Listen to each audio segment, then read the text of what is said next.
Thank you for making Saints Central your black and gold home for the New Orleans Saints. Don't forget to do your Christmas shopping at the Pro Shop. Get TSC merch for the holidays right now and get 15% off on all items on the Pro Shop by using the product code TSCXmas21. So get your shop on at the Pro Shop today. Peace. Who that say they gon' beat them Saints? Who that? Who that? Who that say they gon' beat them Saints? Who that? Who that? Who that say they gon' beat them Saints? Who that? Yeah. Well, all right. Like you always say, welcome, welcome, welcome. Number one sports talking D. We ain't like the Falcons, we won't blow the lead. Look, all we talk is who that, who got cut and who back. Rookies and the vets, players you should look at. It's the sports coma, you don't wanna miss it. Got the pre-game party, post-game statistics. Get a visit from Suede, maybe DC or 5. It's the hottest thing smoking, Big Q and the guys. Go to YouTube Live, make sure you subscribe. Interviews inside the Saints locker room high. Talk to Drew, Jordan, Zach, Payton, New Orleans, Who Dat Nation. Best believe when I say we bleed gold and black. Ain't a miracle or rivalry could ever hold us back. No, Beastquake, Bounty Gate, let the truth be told. It's the sports coma, all we know is say Super Bowl. Yeah. You're listening to the Sports Coma with Big Q and the guys on the PRO Media Network.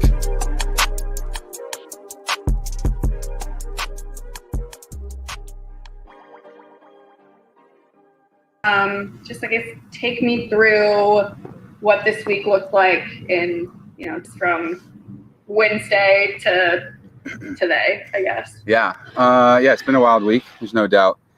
Went to the first day of practice, and Trevor obviously didn't feel well, and he went in immediately. and got tested. And, after practice heard that, boom, he was positive. So that's one. And then I'm losing track of days, but was it yesterday? Maybe 2 days ago? Yeah, 2 days. Maybe was it yesterday? Taysom? Gosh, yeah. So it was yesterday. Taysom actually called me. So he called me and said, hey, did you hear the news? I tested positive. So just boom, boom, 2 days in a row, and I can count. So I knew I was the last one.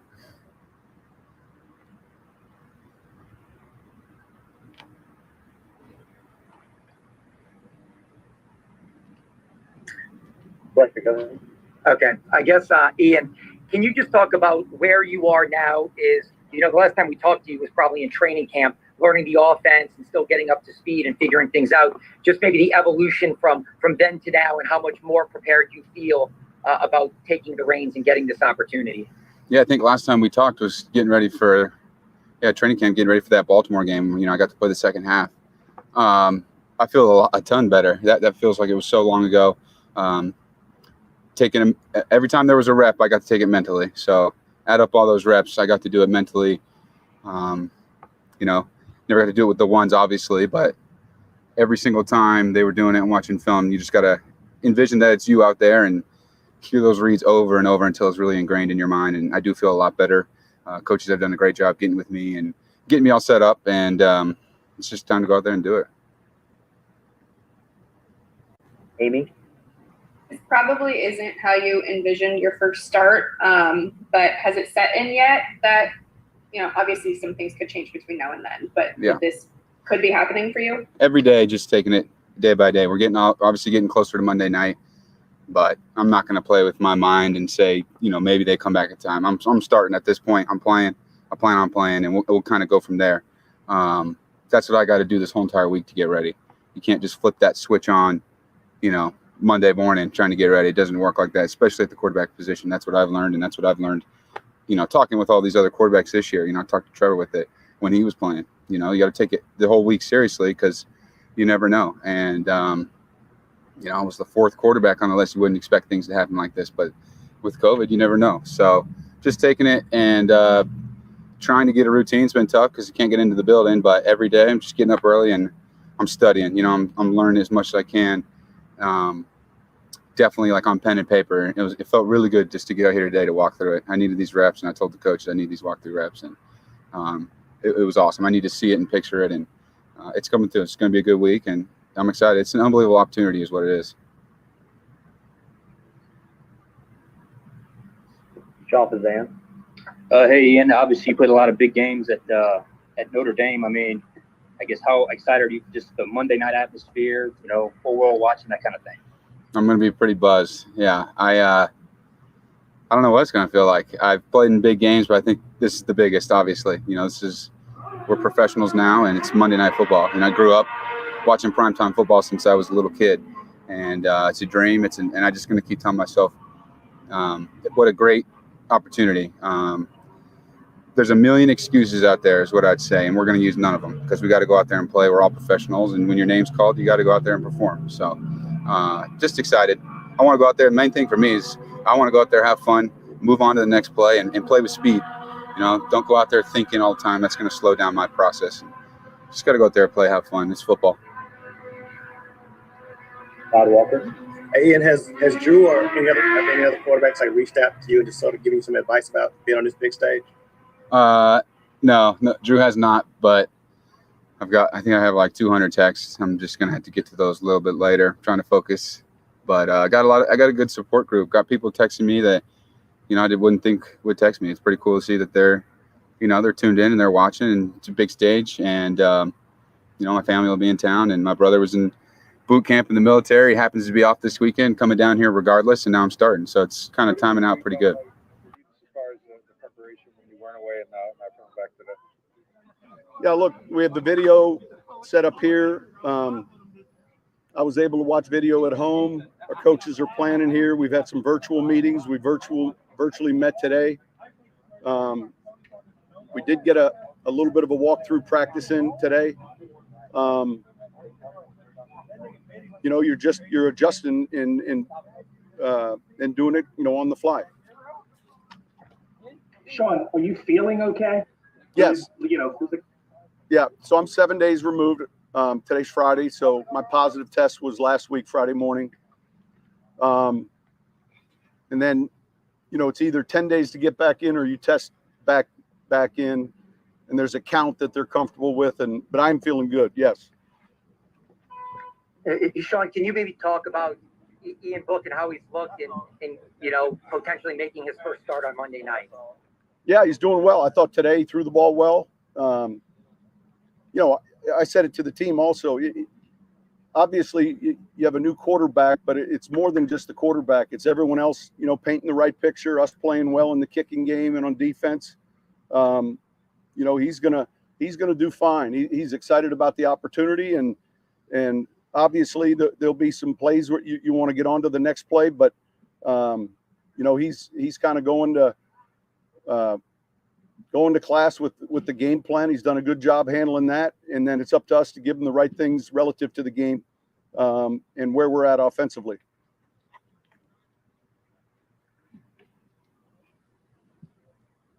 Sean, how has he just picked things up, and how have you guys seen him grow throughout the season, just being around and being in the classroom and all that? I think, number one, I would say this: he's a good learner. I mean, it's something we saw in training camp. So, he picks things up. It's all the nuances of playing under center in the gun. We are at home. Obviously, that's important. But yeah, I think he's someone that's been a good student of the game. And Sean, Ian's a guy who's obviously played on the big stage before, but not this kind of stage. But I mean, how much does that just help you think, especially starting on a Monday night game? Listen, I think it's important. I mean, you're right. He's played in real big games, and he's done it consistently. If you're measuring wins and losses, better than any quarterback in Notre Dame history, which is important. So, yeah, obviously there's a transition to this level, but I think he's up for the challenge. You describe what he does best, and does his skill set give you some different things to work with than maybe you've had this season?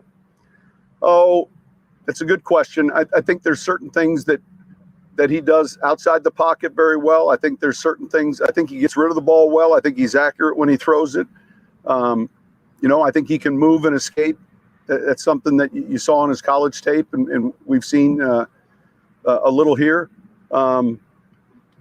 I don't think you turn and put a completely different game plan together. I think you try to look at the things that he knows and feels really comfortable with. And as this week progresses, and I say that because we still have a lot of time before we play Monday, we get down to the things that we've seen him do and the things that he feels comfortable with.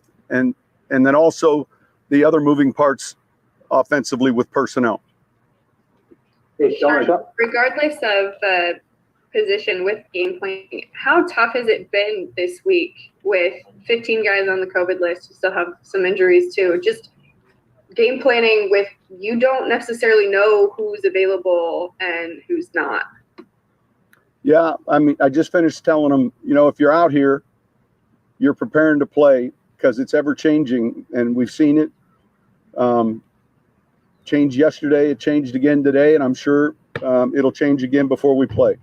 And it's the uniqueness of this season, and yet we got to get ready and be prepared if you're in. I think just as importantly as the kicking game, because there's always that attrition. Players that were specialists now moving into roles maybe more on offense and defense. How are we handling that? All of those things will be important. Is there a chance of anyone to come off time for Monday's game? Oh, I guess there's always that chance. Obviously, they'd have to test back off, and it would be, in all likelihood, it would be players that have entered the COVID program earlier than later. But yeah, I think that can happen. Hey, Sean, as somebody who's now dealt with this twice and who has significant stature in the league, as far as this season or even into next season, do you plan on working with the league as far as like the next evolution with COVID, asymptomatic, and getting guys back, and how the league handles this going forward? Yeah, look, I think that there's a group in New York that does that. And then, they pass down the protocols to us. I don't think I'm the only one that's had it twice. You know, I was vaccinated and actually scheduled for the booster last week when I began having symptoms. So we kind of held off on that. But yeah, I mean, I think, look, the league will look at it. You know, I would say more on a weekly basis than a yearly basis because it's ever changing. All right, welcome to the show, fam. Welcome. Now you're rocking with the Sports Coma with Big Q and the guys, but we have intense, entertaining, educating, and enlightening sport talk from your favorite sports family. I'm Big Q. Thank y'all guys for joining me in this episode of the Coma as we start off with Coach Payton bringing it in. So salute to the Who Dat Nation. Salute to the Black and Gold Nation. Much love to you guys. I appreciate every last one of y'all being up in this thing. Much love to the fam. And like I said, we've been having a lot of stuff going on, fam. To be honest with you, a lot of stuff going on with the black and gold. As you see, a lot of the C19 madness continues to afflict not only the nation and the world, but also the New Orleans Saints as things continue to pile up in this one. So we'll get right into some news, notes, and items of the show, as this was TSC Week 16 Saints Dolphins Friday preview. And I like to say, issue out a happy holidays to every last one of the Who Dat family members, the great Saint Think Tank, and the entire Sports Coma family. Happy holidays to you guys on this Xmas Eve. Hope y'all enjoyed the holiday music starting the show. Kind of switching it up a little bit. But anyway, yeah, this is going down. Very interesting matchup and probably one of the more challenging games that we'll have up against the Miami Dolphins because of the injuries and the C19, which is completely going through the team. Let's get into some notes on this thing and we'll cover some stuff. And this is the injury report right here. Let me see. This is the one from Thursday, just to give you some preference. Then I'll do the one from Friday. And it's important. New Orleans Saints, nine players. They named 9 players on the C19 list. And this happened yesterday, and we covered it yesterday. But it's just, remember these names, because we're going to bring them over to the Friday's report. Now, yesterday they named James Carpenter, the guard who played in the last matchup. He was the 6th offensive lineman, and he had a pretty decent game to help out with the issues, our injury issues on the offensive line. Caden Ellis, a special teams linebacker. He is out as well. Jeff Heath, another special teams guy. Taysom Hill, who was the starting quarterback, is out. Jalen Holmes, who was a good defensive end rotational piece for the black and gold. Malcolm Jenkins, our starting safety back there. He is now on the list. Jordan Mills, who was filling in for Ryan Ramczyk, but Mills was starting right tackle. He's out. Defensive tackle Christian Ringo, who was one of our key rotational interior defensive linemen, he's out. And the backup to Taysom Hill, Trevor Siemian, is out. Also, Adam Troutman, the backup tight end to Nick Vannett, is out. Jawan Johnson is out. So 2 of the 3 starting tight ends is out. Garrett Griffin is on the IR. So a lot going on with the black and gold. So you add, look, all them people there: Carpenter, Ellis, Heath, Hill, Holmes, Jenkins, Mills, Ringo, Simeon, Troutman, Jawan Johnson as well. So like I said, that's a lot to cover, but that's a lot of people on the said list. And it's quite problematic to think about it, but a lot of people are dealing with the same issues right now with the C19. So let me see if I can give you today's list as well for Friday. And here we go. This is today's injury report provided by NewOrleansSaints.com. And it has Ryan Ramczyk on the list. So the starter at right tackle dealing with knee issues, and then he pops up. He's on the C19 list. Starting linebacker Demario Davis is on the C19 list. Key special teams ace Dwayne Washington is on the C19 list. JT Gray, ace special teamer, who was just given a Pro Bowl honor, is on the list. And then, of course, the Saints also place assistant DB coach Corey Robinson, assistants offensive line coach Zach Streif, coach intern Sterling Moore on the reserve list Friday. The Saints placed 9 players, and I just mentioned those aforementioned players on the list. And of course, after the C-19, let's get to the players who are actually hurt. In addition to the 4 Saints players listed on Friday's injury report for the team's week 16 game against the Dolphins, Teron Armstead knee DNP Thursday and Friday. Odds are he will not play in the matchup. Marcus Davenport was limited with a shoulder issue. Traquan Smith also with a shoulder. Marcus Williams fully practiced. All of them have shoulders. If I had a bag full of shoulders, I'd have cleaned up over there at the Saints practice facility. Going on down to the Miami Dolphins, who are who's dealing with some things, but not as much as the black and gold. My goodness. And you look at Delbert Wilson, their wide receiver, he was out for personal reasons, not injury related. Running back Philip Lindsay, the former Denver Bronco, was limited with an ankle. He fully practiced today. So did tight end Shaheen, other tight end Jesse Davis, safety Brandon Jones, who was dealing with an elbow, fully practiced. Defensive tackle Zach Seiler fully practiced with a neck issue and hamstring issue from Trill Williams. Remember him?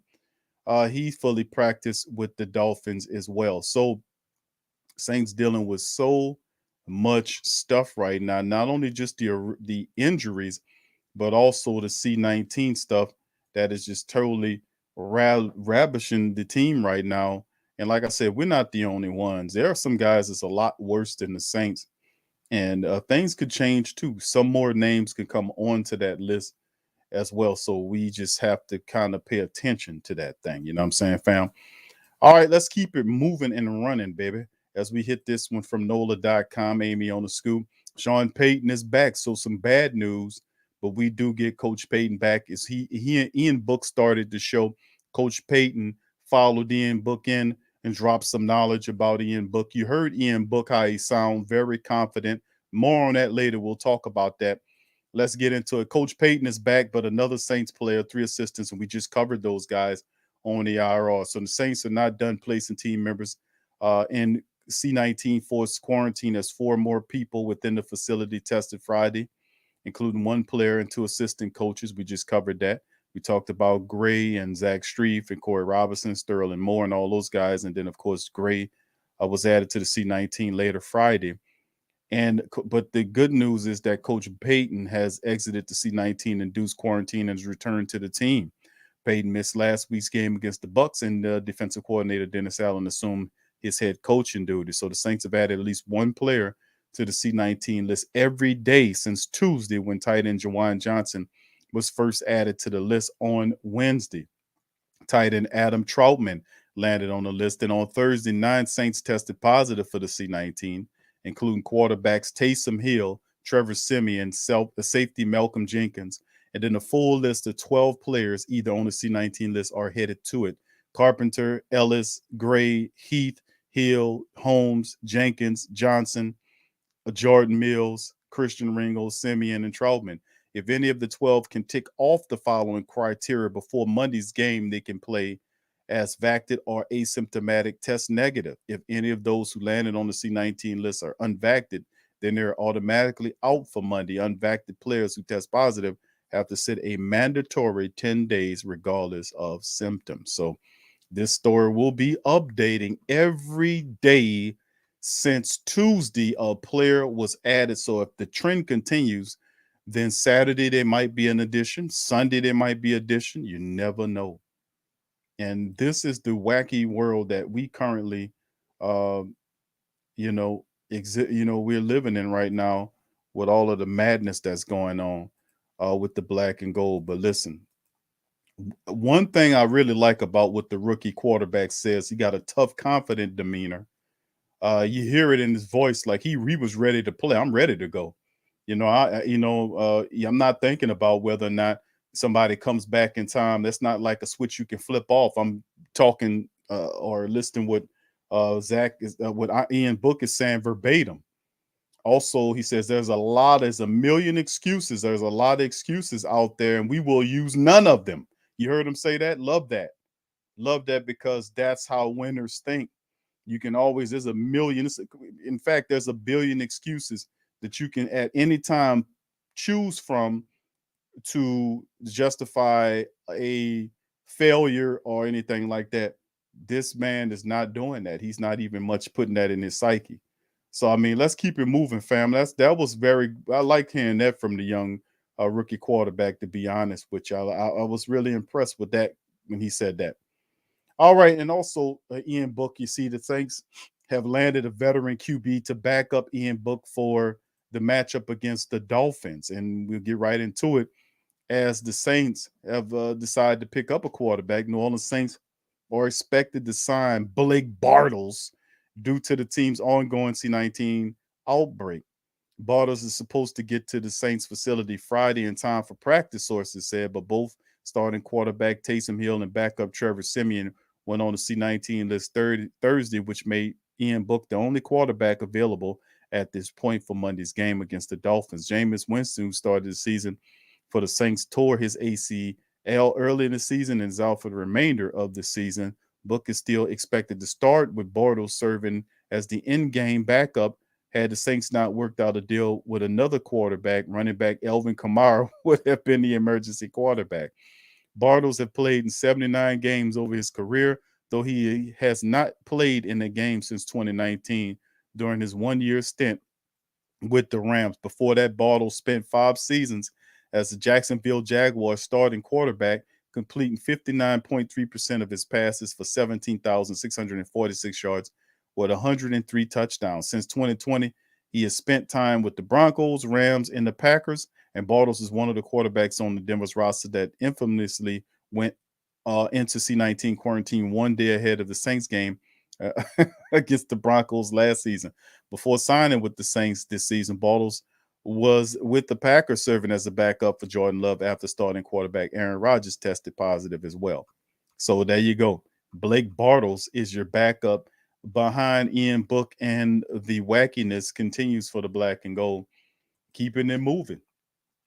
So Blake Bortles is your backup, and we're thinking that the young player on the practice squad could have got an opportunity. Perry, who played quarterback in college for Navy, he might have been a nice option for them to use, but they wanted somebody with some experience. And Blake Bortles don't know a damn thing about the Saints system, but it's their call. They wanted a veteran to move in here, and people's like, "Can we sign a veteran?" Well, there go your damn veteran.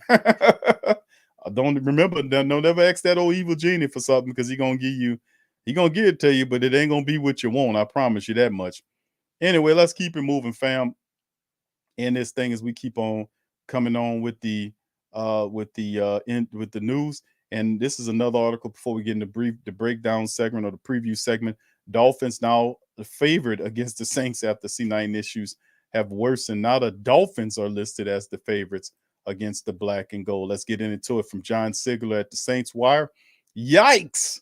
The Saints initially opened up as a narrow home favorite against the Dolphins in Week 16, but they're now home underdogs after a dozen players enter C-19 protocols, including their top quarterbacks. Now has the Dolphins favored as a 2.5-point favorite by the season Superdome at 11 a.m. Central Time on Friday the 24th. Now, that represents a 6-point swing from the opening line when the Saints were favored by 3.5. Take this new spread with the adjusted over and under 3.37.5, and you got an implied final score, Miami 21-17. So, and it's hardly ideal, but that's what the Saints are. Their offense has been nearly defanged with top weapons unavailable, like Michael Thomas season-ending injury, Deontay Harris, who will be back after this game, plus tight ends Troutman, Jawine, both on the C-19. The Saints don't even have the threat of Taysom as a runner, as he has joined the C-19 as well. So, I mean, it is absolutely, it's insane, to see. But listen, we just got to keep on going through and handling the business. Hopefully the Saints can find some answers to all the problems in front of them. They badly need a win to keep themselves in the playoff race. At least their heads are above water after fighting back to 500. Yeah, for another week, as the injuries have rattled, the Saints are still fighting to get things happen. So there, thank you, Brother Prime, says Bortles and James. All right, so this is very Man, it's very cumbersome, to be honest with you, what you keep seeing with the all of the stuff that's going on. My goodness. But this is the way of the world right now. Let's get into the preview stream, fam, and we're gonna open up the phone lines. And I got a special guest that'll join us in just a second. All right, so let's get into it, man. And this is what we covered on the guest preview the other day.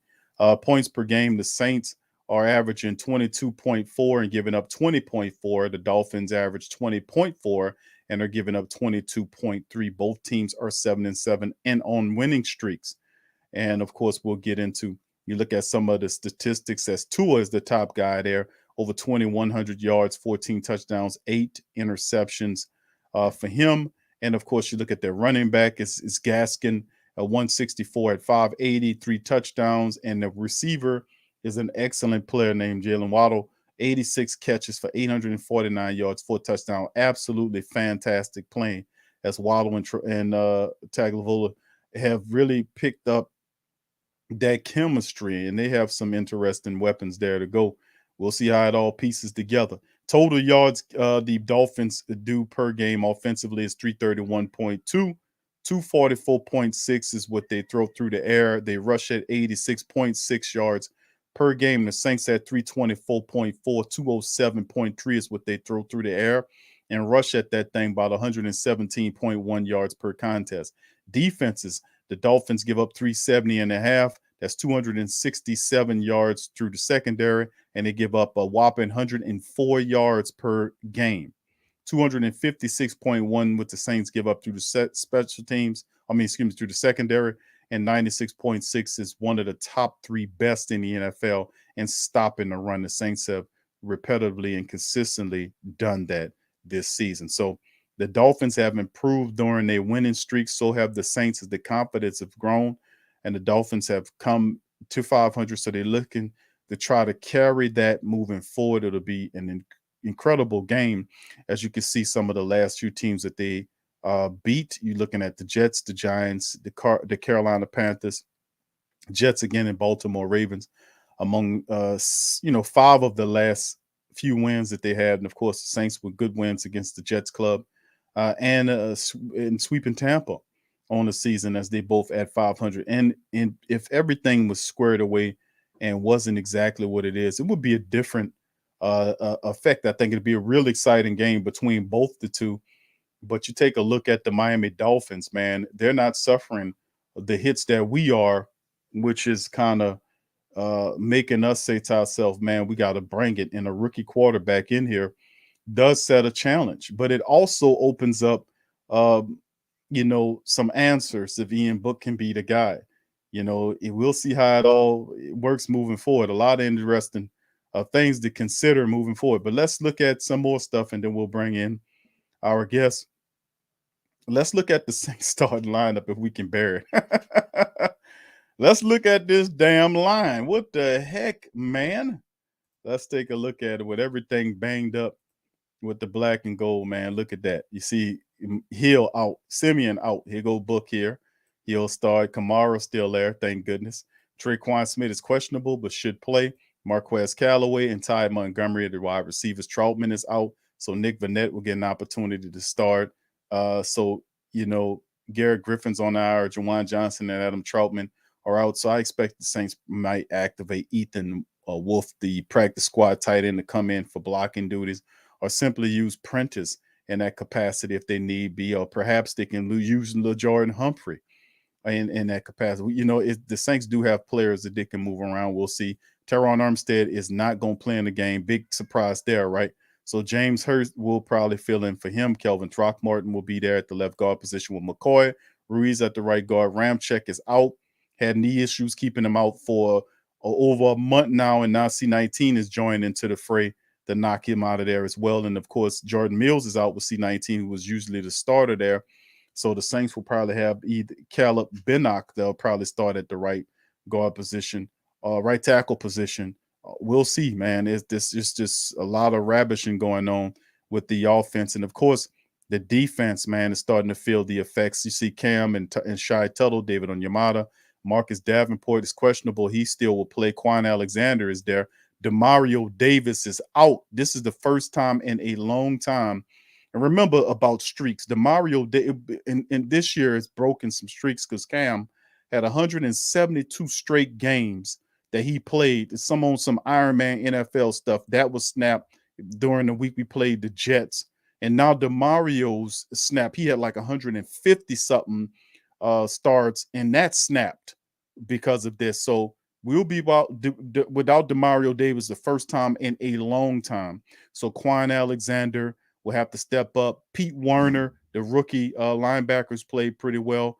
Will have to step up. And, of course, Zach Bowen is there as well. So we'll see how it all shakes. But, yeah, we'll see that. That's that why Quan Alexander is so pivotal right there. And Pete Werner and him will probably share the middle linebacker duties. And then, of course, in the secondary, Paulson Adebo and Marshawn Daddy Lattimore is there, and Marcus Williams. And then, of course, Jenkins is out on the C-19 list. Who replaces him? Several writers said it's Chauncey Gardner-Johnson. I disagree. I don't think it's Chauncey. I think it's P.J. Williams. I think P.J. Williams will start there, and Chauncey Gardner will remain in his nickel position where Dennis Allen loves him to be. And, of course, our special teamers, Brett Meyer and Blake Gilligan. And Deontay Harris, like I said, will return next week for the Carolina Panthers game, as he have served his 3 games and moved that fast.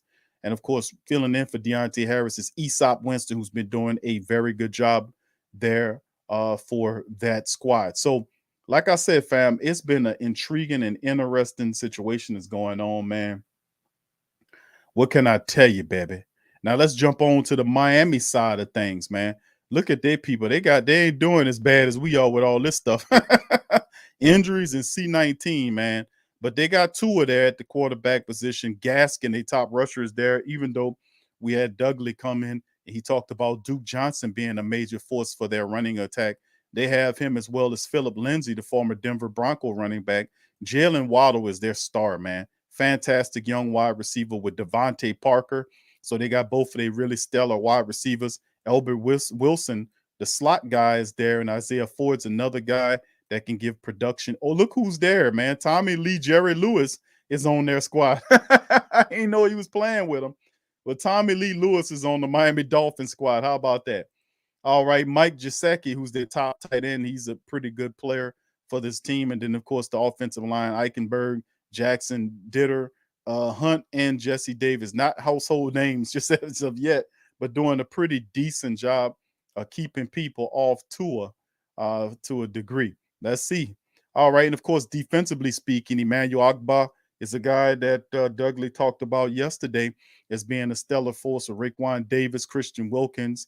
He said Van Ginkel there on the for them as they run a 3-4 defense. Wilkins, Then their linebackers are Ginkel, Roberts, Baker, and he cautioned us to worry about Jalen Phillips, who's another fantastic player. I think he leads the team in sacks. And, of course, they have a really good secondary, man. They spent a lot of money improving their secondary. You see Xavier Howard, who was rumored in several different trade rumors about the Saints acquiring Xavier Howard. It never panned out for this season anyway. Him and Byron Jones, who came over from the Cowboys, they form a very solid cornerback tandem. And you got to watch out for him. And Justin Coleman is the nickel back. He is out in the game, so they'll probably play somebody there. But Eric Rowe, and we were cautioned to pay attention to Javon Holland, big safety that'll knock your block off, who's opportunistic.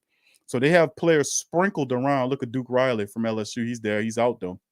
But you have players sprinkled throughout their defense, and they're starting to play well. Anytime a team roll off 6 or 7 games in a row, a light bulb done went on. Jason Sanders, a kicker there, he's been struggling as of late. Michael Pilardi is the punter for them, and Waddle is not only a top wide receiver, but an excellent return man for these guys. So, like I said, this is the Miami Dolphins starting lineup unit. And like we talked about, family, when you look at the Miami Dolphins, right, team don't just win a bunch of games, for nothing. See, Tua is the top threat right there. Gaskin leads the team in rushing. And we go down their statistics. You see Waddle, like I said, this guy has 86 catches, 849 yards. He averages 10 yards per catch, a first down every time he touches the damn thing. Gesicki is the top guy behind him with 64 catches. Parker, who was the top man for a while, is not the top man, but very still a competent guy that'll burn you. He has 34 catches on the season. You look at the defense, Jerome Baker is their top guy, leading it with 73 tackles. Roll the safeties behind him. The top sack man is 8.5 by Jalen Phillips, the linebacker I just told you about. Emmanuel Ogbah, the linebacker, the big lineman, has 7 sacks on the day. And, of course, safety Brandon Jones has 4. INTs, you'll see who is the guy with INTs. And, of course, it's Xavier Howard leading his squad with 4 INTs. And Coleman and Holland tied for second place with 2. So there it is. So the Miami Dolphins, okay, the keys to victory is in watching them. And might I add, C19's complicated things for this team. It removes several starters, Jenkins, Demario Davis on defense. Second, in offense, it's riddled. They just really took away Taysom, 2 of our tight ends, offensive linemen, stuff like that. Key special teams personnel, we talk about the offense and defense, but really the special teams is riddled with C19 problems because JT Gray, our ace, is missing. Dwayne Washington is going to be missing. Caden Ellis, who's played special teams, is missing. Jeff Heath, that plays those 4 or 5, several different really impactful special teams players are not going to be available come Monday night against the Saints. And it could change even more so because like Amy astutely mentioned, every day since last Tuesday, at least one player has been added to that damn list. So what's the keys to victory now that we know all of this about the Miami Dolphins? What's the keys to victory? Well, it really doesn't change, does it? Running of the football, we still have Alvin Kamara. We still have most of our offensive linemen. You know, we still got most of those guys. So running of the football has to be a idea. It has to be something that is maintained, and we're going to still have to throw the football. I know Book has a limited understanding of what we're doing, but maybe the Rook will surprise us here. They don't have film on him. They don't know what he can do, so maybe that can be a plus too as well. And we know they're going to blitz him. They're going to go all out. I know they're one of the top blitzing teams in the NFL. They've been blitzing their ass off during this streak to get back in it. They've been turning the defense loose. I expect them to just blow to come at the Saints with the kitchen sink against Ian Book. So the Saints are going to have to get that ball out of there fast because they coming. You know, so we're going to have to run the ball up against them. And I know they're going to stack the box and make Ian Book beat them. And that's with the same philosophy they would have used against Taysom Hill. So as we move forward, man, it's going to be intriguing to say the least how the Saints deal with it. But the defense without Demario Davis, without Malcolm Jenkins, it's going to be a challenge to do. But Jawan Johnson and the rest of those guys, Pete Werner, they're going to have to step up and make it happen. The defense is going to have to get the tour. The defense is going to have to force turnovers. They're going to neutralize their running attack, which is not very good. If you look at how the team's built, they're mostly they're on the back of Tua Tagovailoa, and they have to get to him, sack him, fluster him, force him to turn the football over. If they can do that, they'll have success against Tua Tagovailoa. And they're stopping the run, putting the pressure on them. So the defense has to do their thing in there, and the offense has to be able to run the ball, throw the ball, and be able to keep the pressure and keep the pressure on Miami. We got to have some semblance of a passing game against the Miami defense because I know they're going to stack the box and they're going to come after the quarterback. We're going to have to make throws to kind of make them get up off of us. You get what I'm saying? But anyway, that's the breakdown, fam. It's a lot of craziness going on with the C19. Demario Davis, Jenkins, and all these guys. 12 guys on the C19 list. We'll see how it all goes. So let's bring in our special guest to the show right here, and we'll go at it and see what he thinks about it. So here we go to the show. It's my dog Black Suede coming into the show. Welcome to the show, Suede. You know that Payton's on his way. He's gonna have buku screens every play. and even on 3rd down and 5, he's gonna try to draw up a play to hit Callaway on the fly. Oh, what's happening, player? What's up, man? What's going on, bro? How you out doing, here, brother? I'm doing good, bro. Oh man, I've been missing y'all, man. Been trying to get on the show. You know what I'm saying? First of all, sir. how dare you call me a guest? I am not a guest here. I live here. That's right, Suede. My bad, brother. My bad. Okay. You've been away for a while, bro. I mean, it's good to see you don't care. pop up. I mean, I'm glad to be here, but I mean, y'all did say this dude say a guest.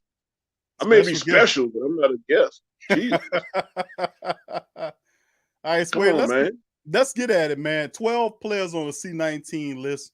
We're in the Dome. Saints only one win in the Dome this season. That's against Tampa Bay Buccaneers. Several losses. I won't count them because they were too ugly to talk about. But let's get into it. Your thoughts on how we get the win against the Miami Dolphins, man, with all this going on. Let's go. Well, man, hey, like we have a majority of our linemen. We have Alvin Kamara, which is our superstar of the team. Above all, I think we and then we have Ingram. We get the running game going. We have to get the run game going. We have to score. And of course, you know, with our defense, with this big old hole up in there. Who that, Tasha? With all this big old hole in it with the Mario going. Say, bro. And I'm sorry, I'm going to backtrack this, and maybe y'all can answer some of these things for me. And I know I'm probably late with this. I'm just learning, like, you can get COVID more than one time. I didn't know that. Yes. Yeah, I did not know that, man. I almost blew a gasket when they told me Payton had the COVID. I'm like, damn, again? Yep. I thought you could only get that bit one time. Okay, that's well, what they said, what? But that's what they said. But there you go. We talked about this last year, and I'm gonna get back to my point about the game. We talked about this last year, Q, and we were like, you know what, with this COVID thing, and they're gonna start taking people out of the game, and I still feel that way, Q. I think they're gonna start taking people out the game because they don't want certain teams to progress into the playoffs. Because all of a sudden, I mean, it's been a long year. And now all of a sudden it gets down to crunch time, and now we're starting to have COVID. Mm-hmm. And you're starting to take a lot of people out the game now, and not just regular people. You got some bench warmers, but we also hit with a lot of big time players. You know what I'm saying? So it just kind of weird. I even looked like, do the Buccaneers have anybody out? And they do. There's no big time players. I mean, you don't have Fournette out. You wouldn't. You know what I'm saying? You don't have their big guys out of there. You don't have Gronkowski hit. You know, nobody. I mean, you may have some little unknown people. I kind of checked the Packers. I think they had a receiver, Statling. I think that was the only one I've seen. So it's like the people, and I could be tripping. You know, I'm a conspiracy theorist guy. It's like the people they want in there, they're not going to really bother them too much, but the people they really don't want. And I haven't done my research on this, but I will check all the 6 and 7 teams. And I'm going to go ahead and probably guess that those are the ones that's really getting hit with this COVID deal, the ones they don't want you to sneak into the playoffs. But I could just be tripping. Anyway, do it for the game, Miami. I think we have to stay on the ground, bro. We got to stay on the ground. Ian Book, this is his first time out there. This is what everybody been yelling. This is what the fellas been yelling. Y'all better be watching what y'all be saying, because a lot of stuff y'all be asking for is coming true, and you go ask for the wrong thing. So you asked for Sean Payton to sit his ass down. He sat down.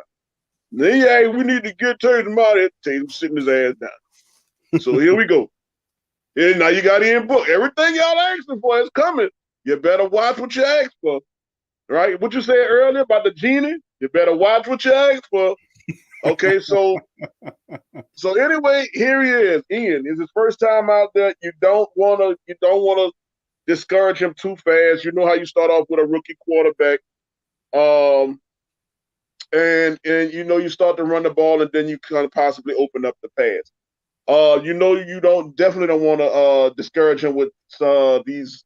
I hate to say this, man, when our receivers are not catching too well. You know, and so we definitely got to pound the ball. On defense, man, it's gonna be our defense is pretty much gonna have to win the game for us again.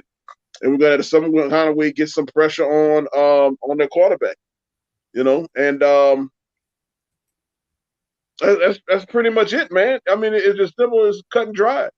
You know, yeah, Ian is a rookie. and they don't have any film on Ian, he could shock the world. He could shock the world. Or, you just kind of gradually bring him in. And since this is what some people may call, in quotations, your future.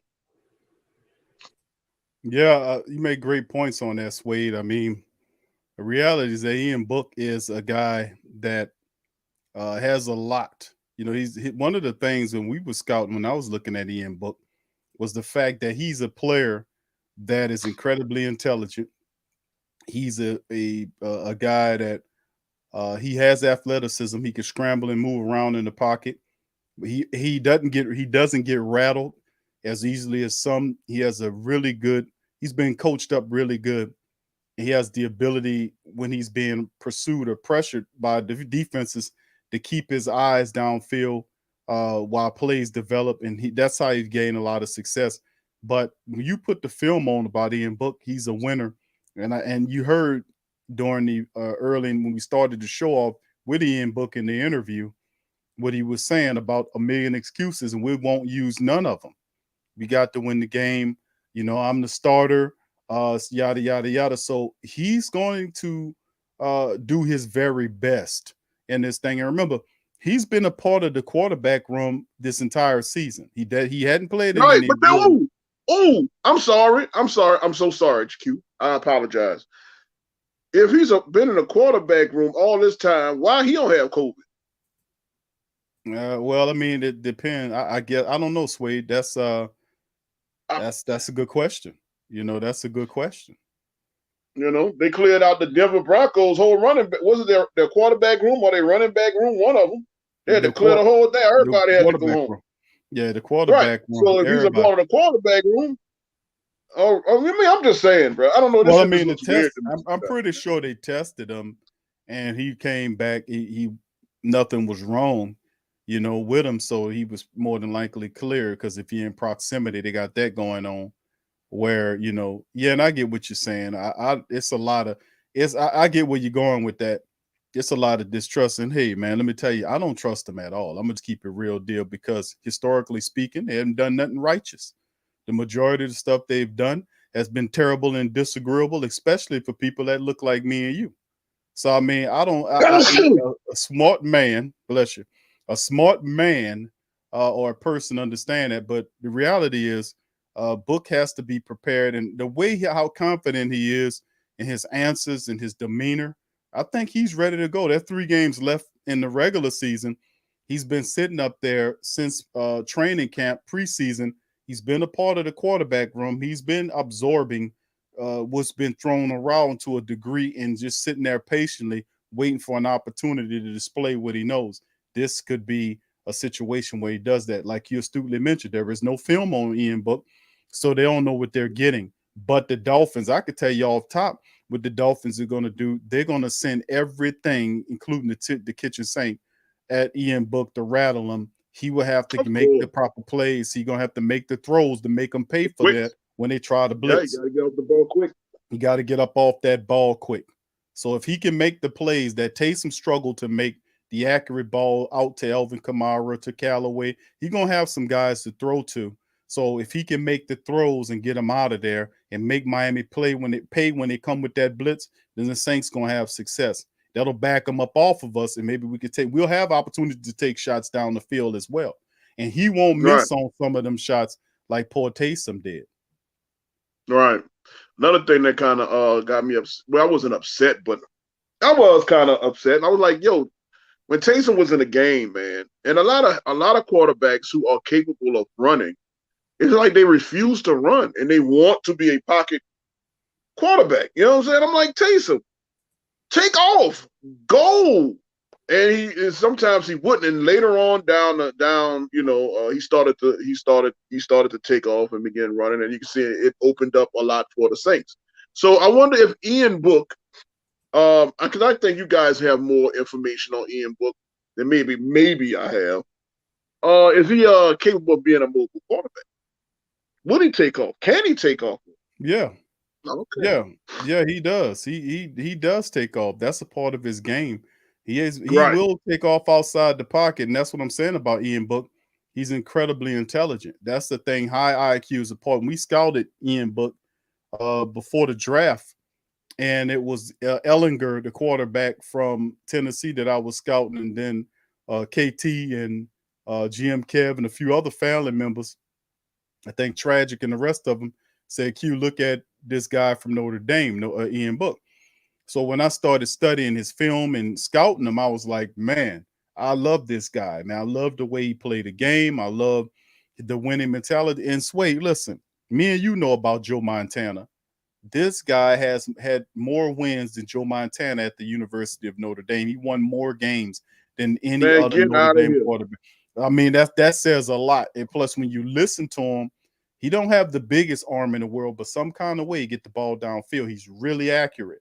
And that's what's one of the things Coach Payton was saying when he was looking at Ian Book, when they brought him in and he was scouting him, that he mirrors him and Drew, even though they're not the exact same player. It's certain characteristics about Book that remind them about Drew Brees, like the leadership capabilities, the accuracy, and other things, the intangibles that Book has. Now, like I said, there are only 3 regular season games left in the season.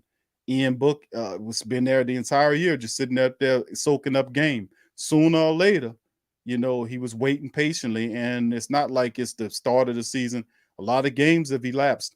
Did he pick up enough in the quarterback room to help the Saints offense stay balanced and get a win against the Dolphins? That's the question. That is the question. We shall see. I guess it kind of makes it interesting. It'll definitely answer some things for a whole lot of fans who's been wondering, what does Ian Book look like on this field? And this will answer a lot for a lot of people, and then we can finally possibly either have found something, or we can move on and, you know, silence the critics or whatever it may be. But I can't wait. I'm really anxious to see what happens this Monday night. I do feel the Saints are going to come through with a win. I think we have good energy on our side. We know what time it is. We know it's do or die right now, and I think we're going to come out victorious in the dome. Yeah, we haven't played that well in the dome, but the Saints are doing a blackout in the dome, so that could be that'll help out, especially with all the C-19 stuff. We're gonna have to bring it, man, and it's gonna have to be a ground and pound situation, and we're gonna have to take shots down the field to keep Miami honest. But outside of that, it's you know that Payton's on his way. It is cool screams every play. All right, so we're gonna open up the phone line. Suede, you gonna stick around for a few calls, bro? Yeah, man, let's do it. All right, Suede say you're gonna stick around. Y'all better hurry up, because TJ Hooker come on in a couple of hours. All right, we're gonna be going live. We're gonna be going live to 8:30. Then we'll cut off at the 8:30 point. So, family, if you want to be a part of the show, please feel free to pop in. The link's there. We'll be cutting off at 8:30. I'm sorry, but it is Christmas Eve. I got some gifts to wrap and a few other things to do. So, and I'm pretty sure you guys do as well. So, with that being said, Suede's gonna hang around. We're gonna bring in Brother Prime is there. So, like I said, if you haven't, two things, TJ Hooker. All right, 2 things. Please feel free to hit the like button. Please feel free to hit the like button, hit the subscribe button, and also share the show's link on your social media feed as we move forward. So, you want to be a part of the show? Hit the link. It's pinned to the top of the Sports Coma chat. So, with that being said, we got Brother Prime chiming in. We're gonna bring him in. Brother Prime, welcome to the show. To the stove. Oh. Prime. Okay. What's up, Who Dat people? Happy holidays, baby. I'm in the NO, man. I'm by my in-laws' house. All right, with the blue tree. Yeah, my favorite color, man, blue. Yeah. And I just want to say a couple of things. And Suede, look, I totally agree with you about Ian Book. Ian Book is an open book. They don't have any film on him yet. And yes, I looked at a lot of his college highlights. The boy could run. And I'm gonna tell you right now, I see us winning 21-16. First of all, that's my prediction. Second of all, I know Miami is excited that they don't won 6 games in a row, but let's look at who they beat. They beat the Jets twice. They beat Carolina. Carolina beat us early in the season, but you got to realize it's still Carolina. That wasn't a good game for us. We didn't have half our coaches, so you got to realize that. Also, they really haven't played against anybody with a good defense in that during them 6 games. You got to think they beat the Jets twice. They beat Carolina. They beat the Texans. That's the name 4 games right there. Just 4 games right there. So I think what's going to happen is that there's going to be a lot of screen passes, like you say, Suede. The screen store is going to be open. Screen Depot is going to be open. Screen Depot is going to be open for business.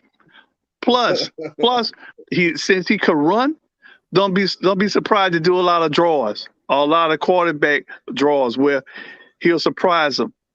I see our defense getting 2 turnovers, and probably one of them going to be a pick 6 because Tua threw a pick 6 last week against the Jets. Look, I'm just looking at all the things. I'm looking at the whole picture here. And that's how you look at it. That's how you're right. You're right, man. I'm looking at the whole picture. I know people worried and all this, but it's going to be all good. Trust me. It's going to be all good. And we got a gift last night when the Titans beat the 49ers. Yep. Woo! Man, look, if you realize there's been a lot of things that's been going on besides all these injuries and COVID happening to the Saints, there's been a lot of teams been losing that we need to lose to give us a better chance to get into the playoffs. Because I'm going to tell you right now, we're about to go on the roll. We probably going to get in. And look, I don't care if we get knocked out the first round as long as we're in, because it'd be a good recruiting tool for next year. And like I said at the beginning of the year also, with all these guys coming up from the practice squad, that's going to make them much more valuable to us next year. And then we'll be able to know who we should keep and who we shouldn't keep.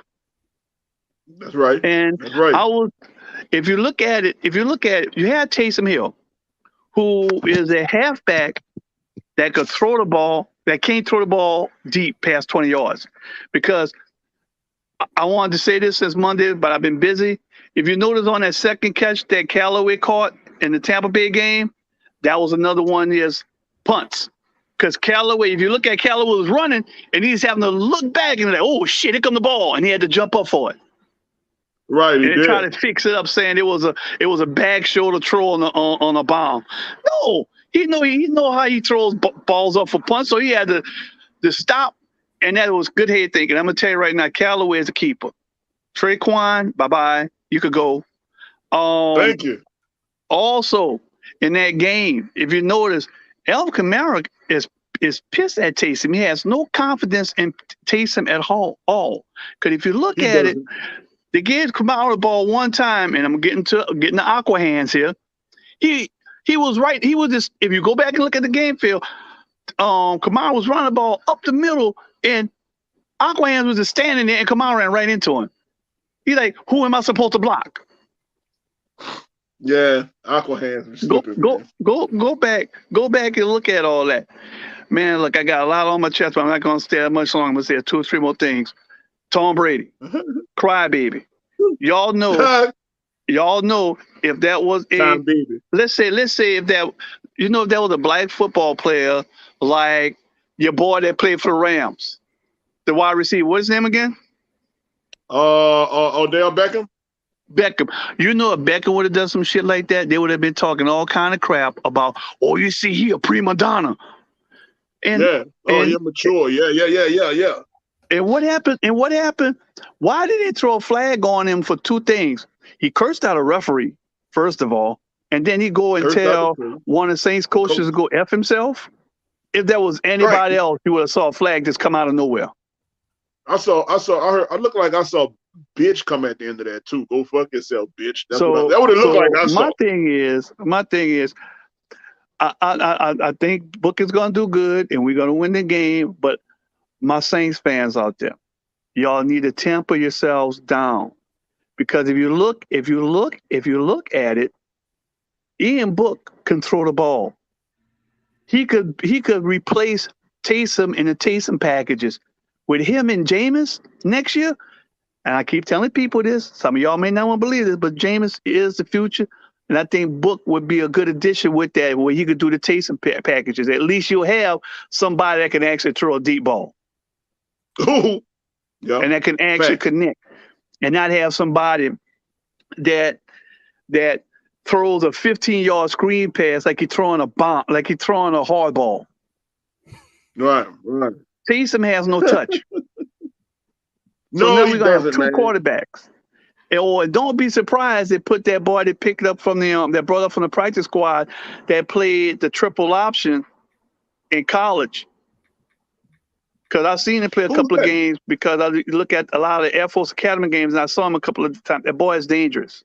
So you're gonna have a mobile quarterback. You're gonna have Alvin Kamara, and you're gonna have that. If they put that boy in, he could go in and do a wildcat.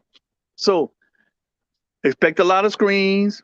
Expect a lot of draw plays. And the best play of all times to me, outside the screen pass, to kind of kill or make them regret blitzing you, is the crossing patterns. Intermediate crossing patterns. Right. Because you do these things, that's going to make them think twice. And I know you talked to the guy from Miami yesterday, Big Q, but I'm going to tell you right now, even he knows that they really didn't beat up anybody. And how you think the Saints feel being an underdog in their own building? I know, right? That's crazy. You know they're not happy about that. They're not happy about that, and I don't blame them. But I'm gonna leave this message on y'all. Y'all enjoy y'all St. Nicholas Day, people, because that's who this day was created for. St. Nicholas, who was an actual historical figure that was black. Look him up if you don't believe me. Santa Claus is something that they made up. St. Nicholas actually existed. Who that? Oh, Q, one thing. Are you in the city? Yeah, I'm on the North Shore, my brother. Oh, you're on the North Shore. Yeah. Oh, well, one of the days I might get a chance to bump into you. Black, Suede, where are you? I'm in New Orleans East, man. I'm sitting in the middle of Six Flags. I got you.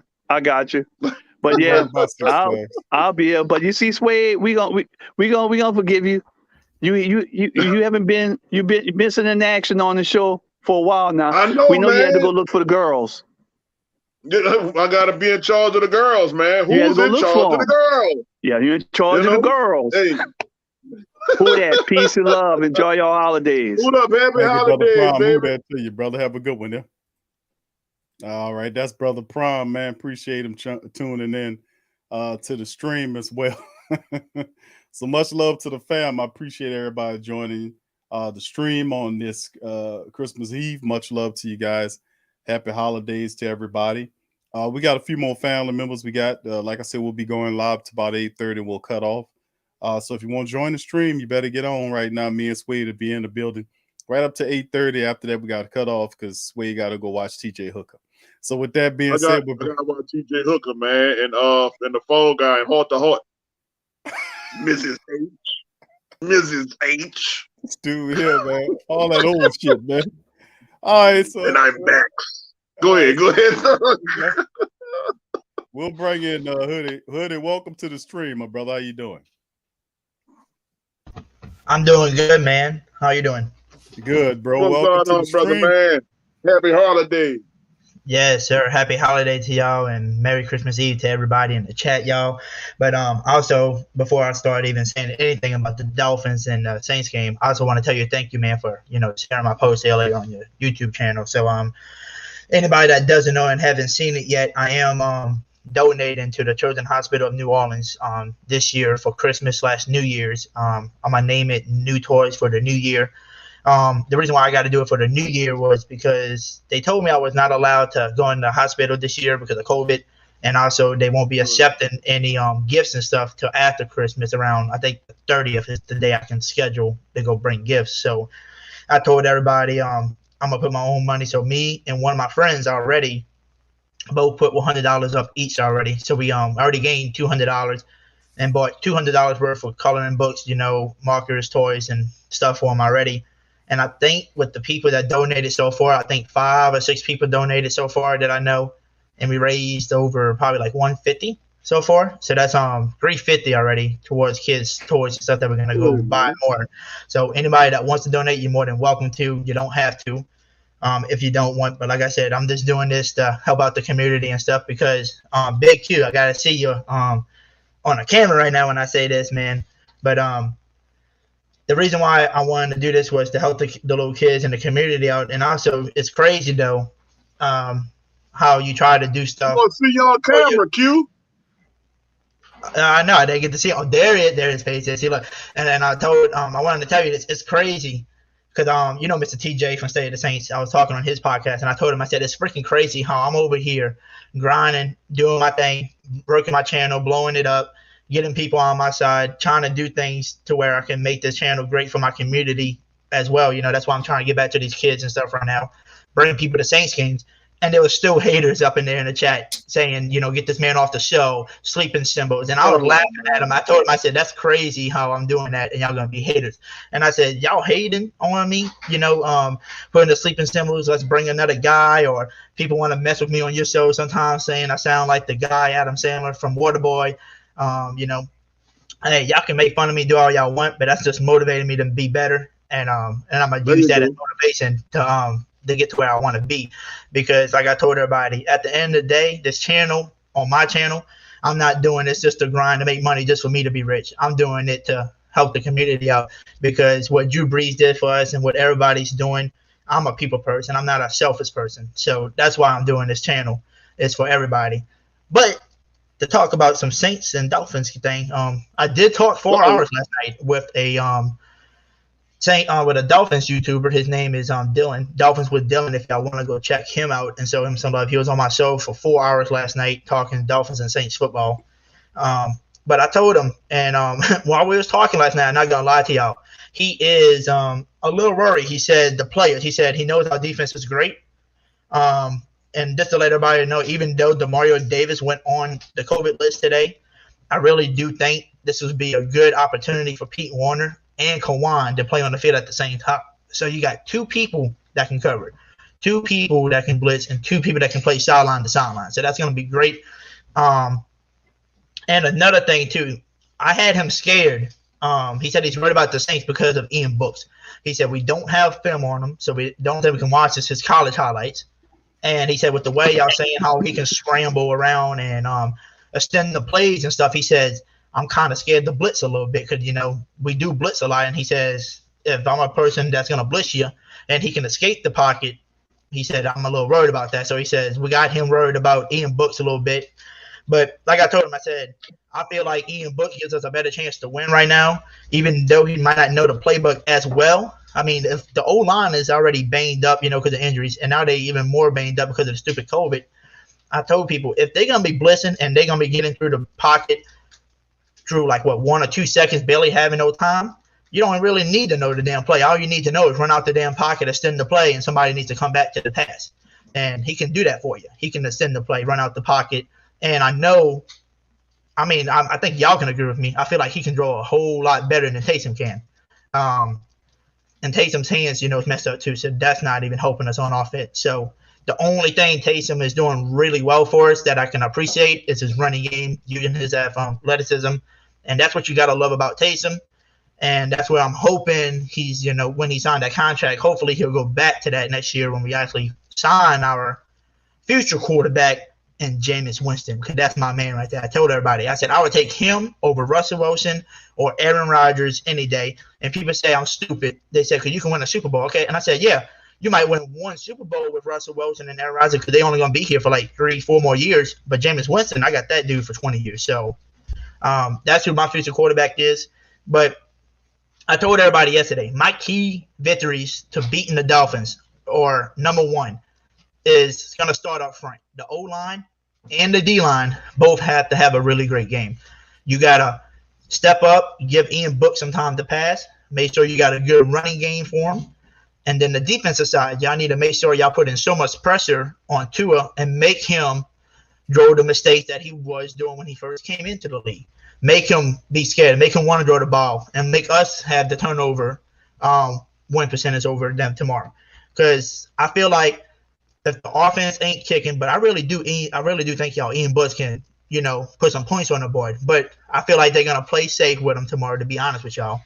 So if they play safe with Ian Bush, I feel like he might have one passing touchdown tomorrow, and we might have 2 more touchdowns tomorrow on the ground. One with Kamara, maybe one with Ingram, something like that. However they split the carries and stuff. So I feel like we're gonna have 2 rushing touchdowns, 1 passing touchdown for the rookie, and we'll win 21-17. That's my score prediction.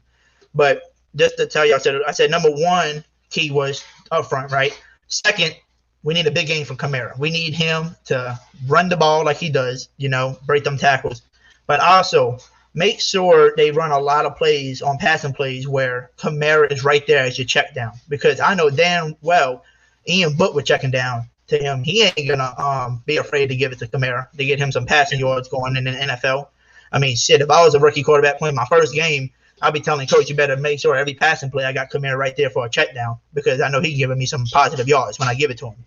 So that's what we need to do to help out Ian Books. Make sure if you're going to look downfield, 1, 2, 3, nobody's there, check down to Kamara. Or have an Ingram right there for a check down. Anybody like that. And then third thing, key to victory to me, is basically the defense. The defense need to play smart, because you know how we usually don't do good against a scrambling quarterback that can actually scramble out and actually extend the plays.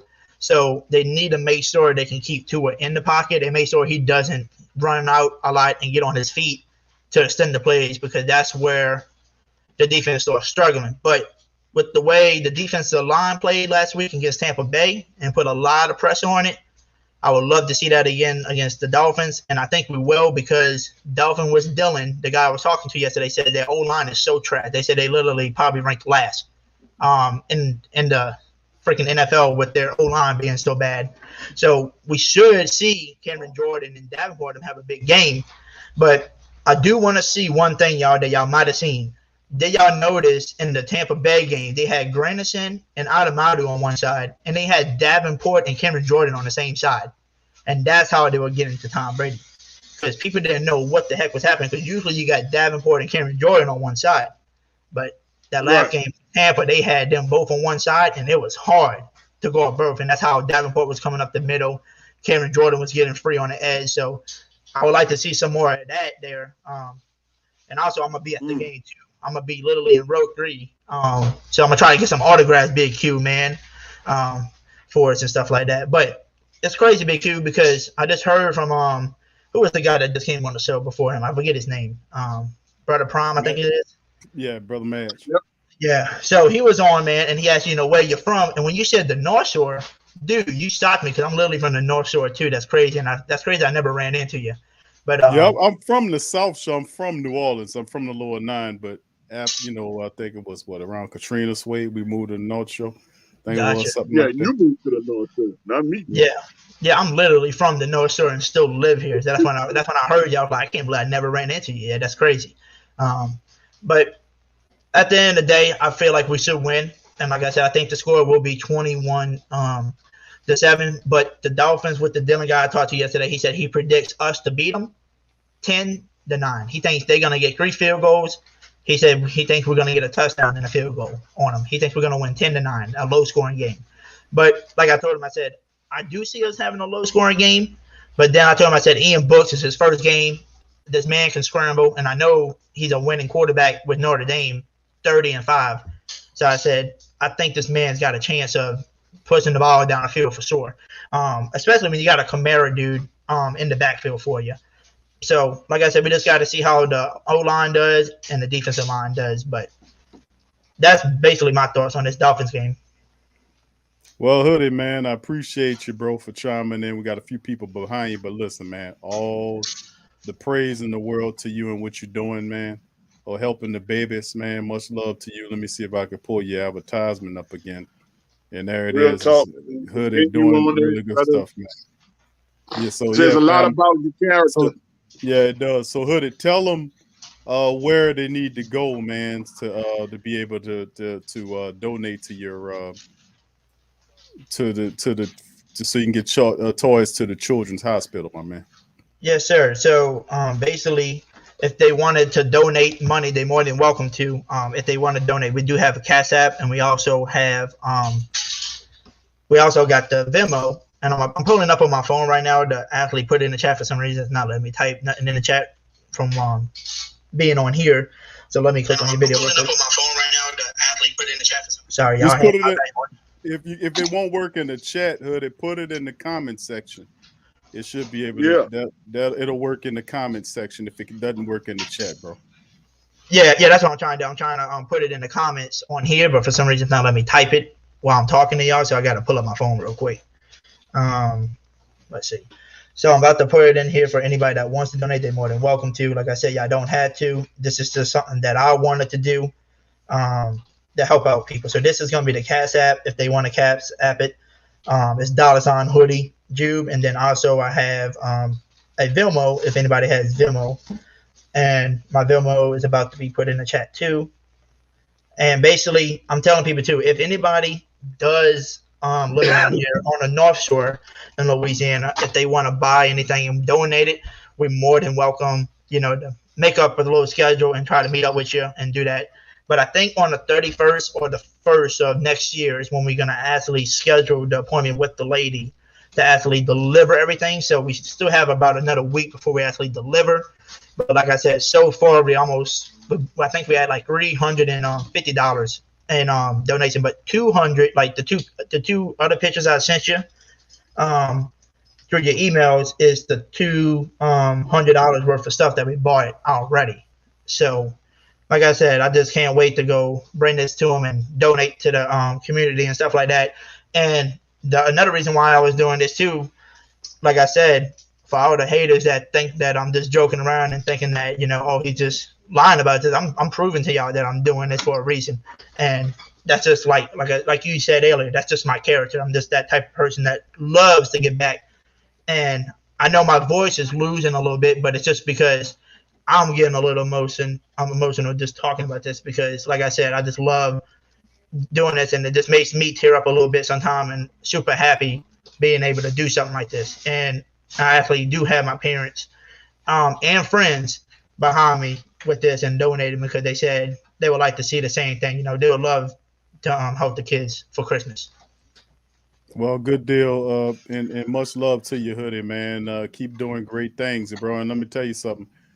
When you had the courage to step behind and build your own platform, that takes something a lot. And then just the only advice I can give you is from being that we've been doing it is just keep speaking your mind, regardless of whatever else people say. Just keep speaking your mind and stand firm on what you got, man, and you'll be fine. So that's what it is. Live your purpose.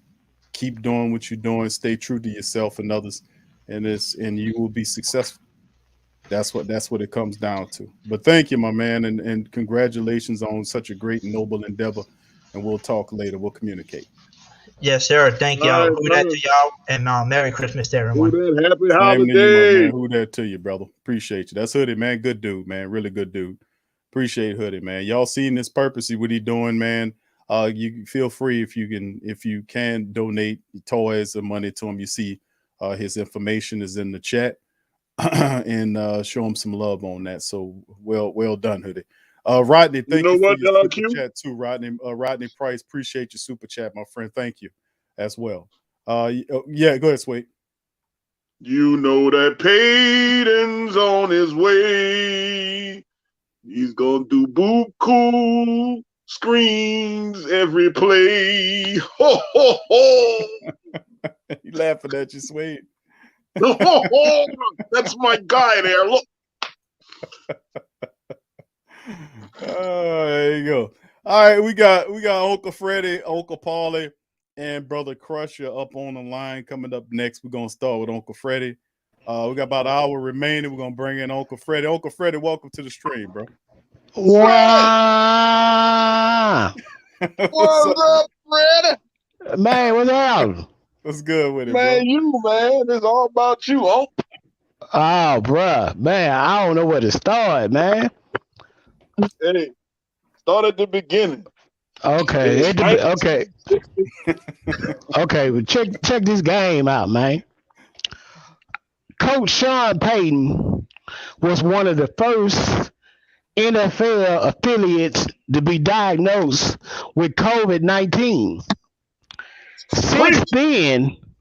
Since then, Coach Sean Payton has had 2 Moderna shots and a booster shot. Last week he was diagnosed with COVID again, and they said he was so sick he was throwing up oatmeal. So I'm trying to see why is the national media and a whole lot of YouTubers and Dr. Fauci and all the other clowns trying to push this vaccine that ain't working. A vaccine is a preventative measure. What's happening? That little boy, Cole Beasley for the Bills, whom Cole Beasley is of Jewish descent. And I'm only saying that to set my soliloquy on what I'm about to say. Soliloquy. Yeah. According to Cole Beasley, some of his teammates were testing positive and were told they could play anyway, just on the fact of being vaccinated. So, is it a conspiracy? Do I got my tinfoil kufi on? Maybe not. But anyway, yeah. But anyway, I'm really excited, but I'm also kind of.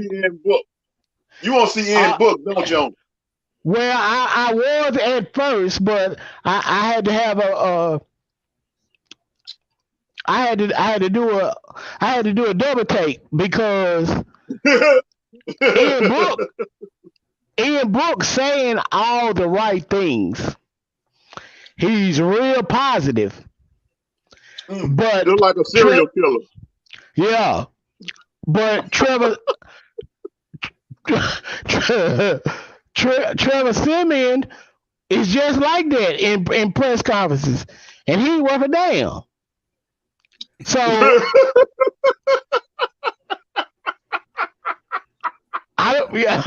real talk. So I don't want to jump the gun. You know what I'm saying?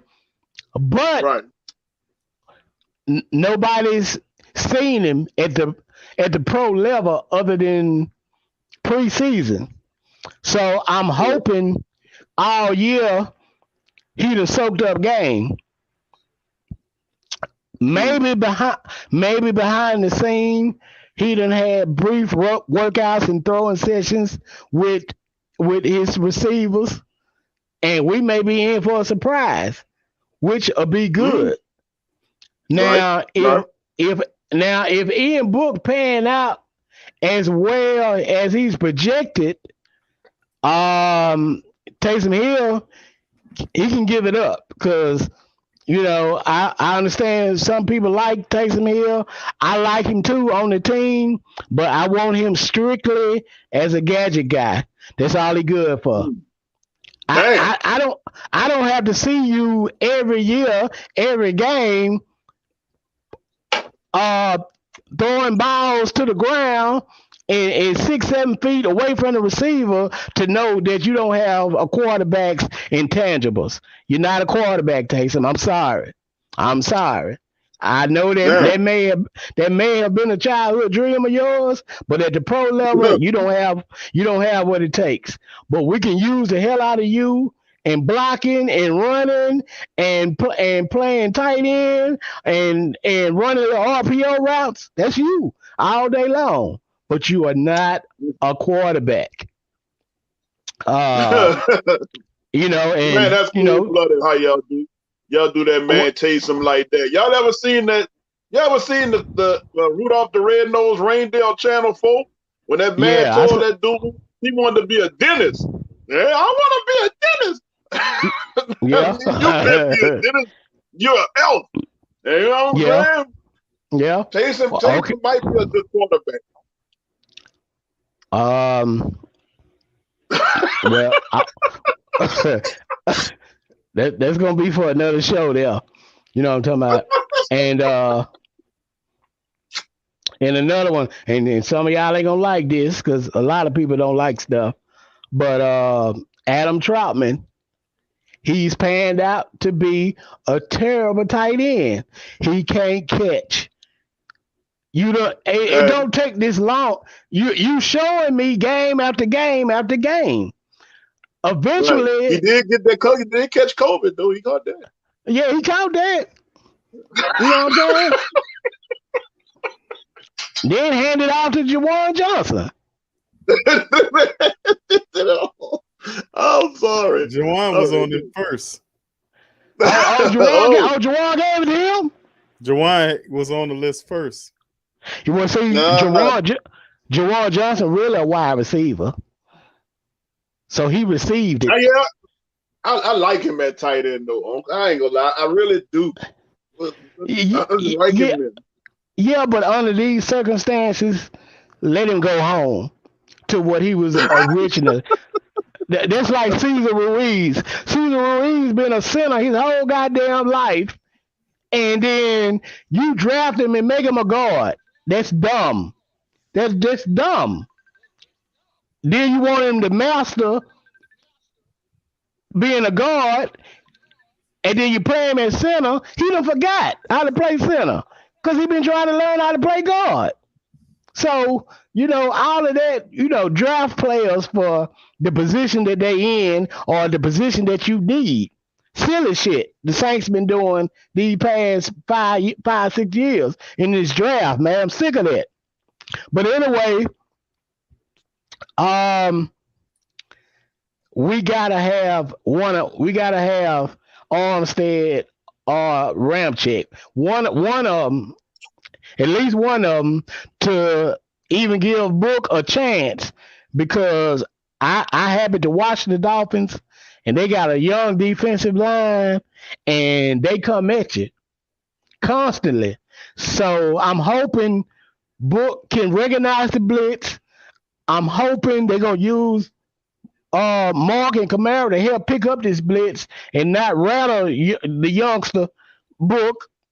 And the Saints, if we can generate a couple touchdowns, I see us winning out. Now we're gonna need the Eagles to lose to have a shot, but it's tight on us right now. But again, we are the Saints, and I have faith, which is the substance of things unseen, that we're gonna win out. That we're gonna win out and pull it off. But that's right, because you know what, Onk, you are from. I believe you're from the same generation that me and Q are from, and that is the I believe generation. We are from the I believe generation, all right? Yeah, and I'm part. We're gonna always believe. Go ahead. Yeah, I'm part of folk. You know what I'm talking about? So, Suede, you done got me hyped. So I'm while I'm at it, I need to address something, and I've been letting it slide all year, and I think he up. I think he on deck to come on the show. But I'm tired of bootleg Saints fans like Uncle Paulie finna pop up and talk all this negativity.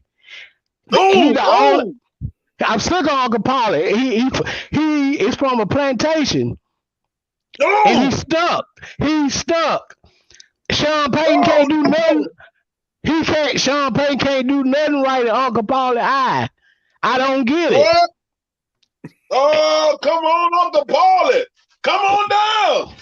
You know what I'm saying? I told y'all Uncle Paulie is a Steelers fan, parading as a Saints fan. We're not going to have this. We're going to respect one another. We're not having this.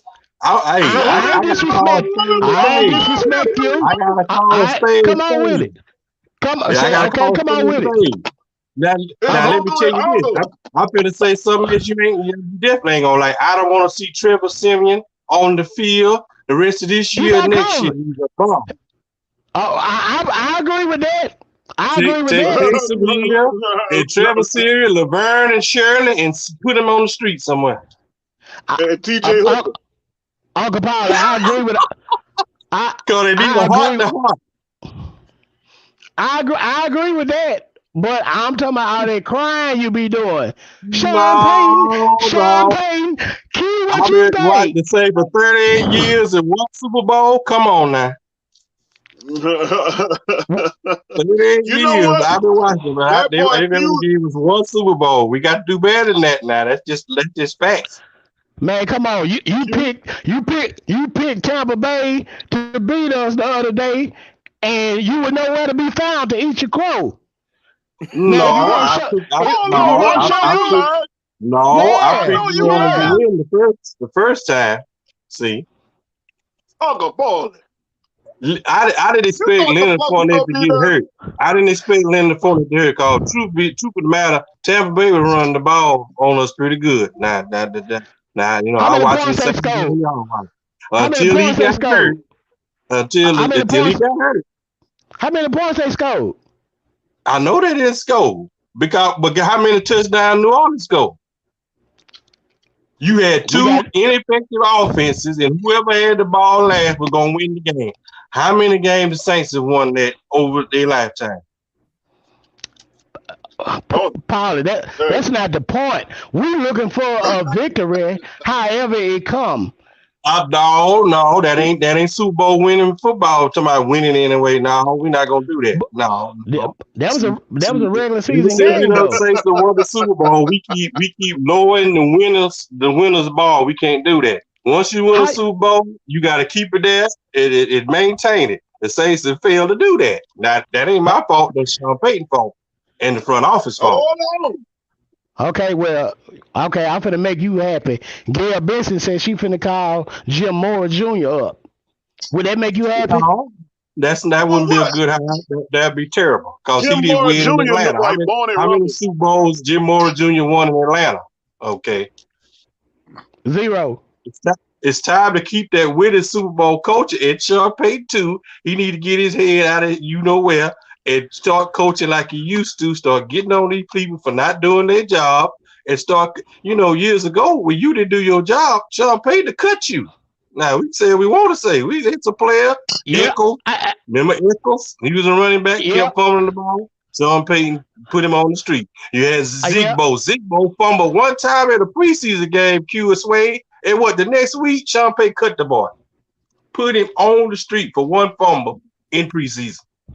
He did. He brought him back. He brought him back years later, but he cut him again. So he never really gave Zigbo a shot. Now, but look at Tony Jones Jr. Y'all. We gave him a shot. Tony Jones Jr. He didn't. He been hurt most of the year.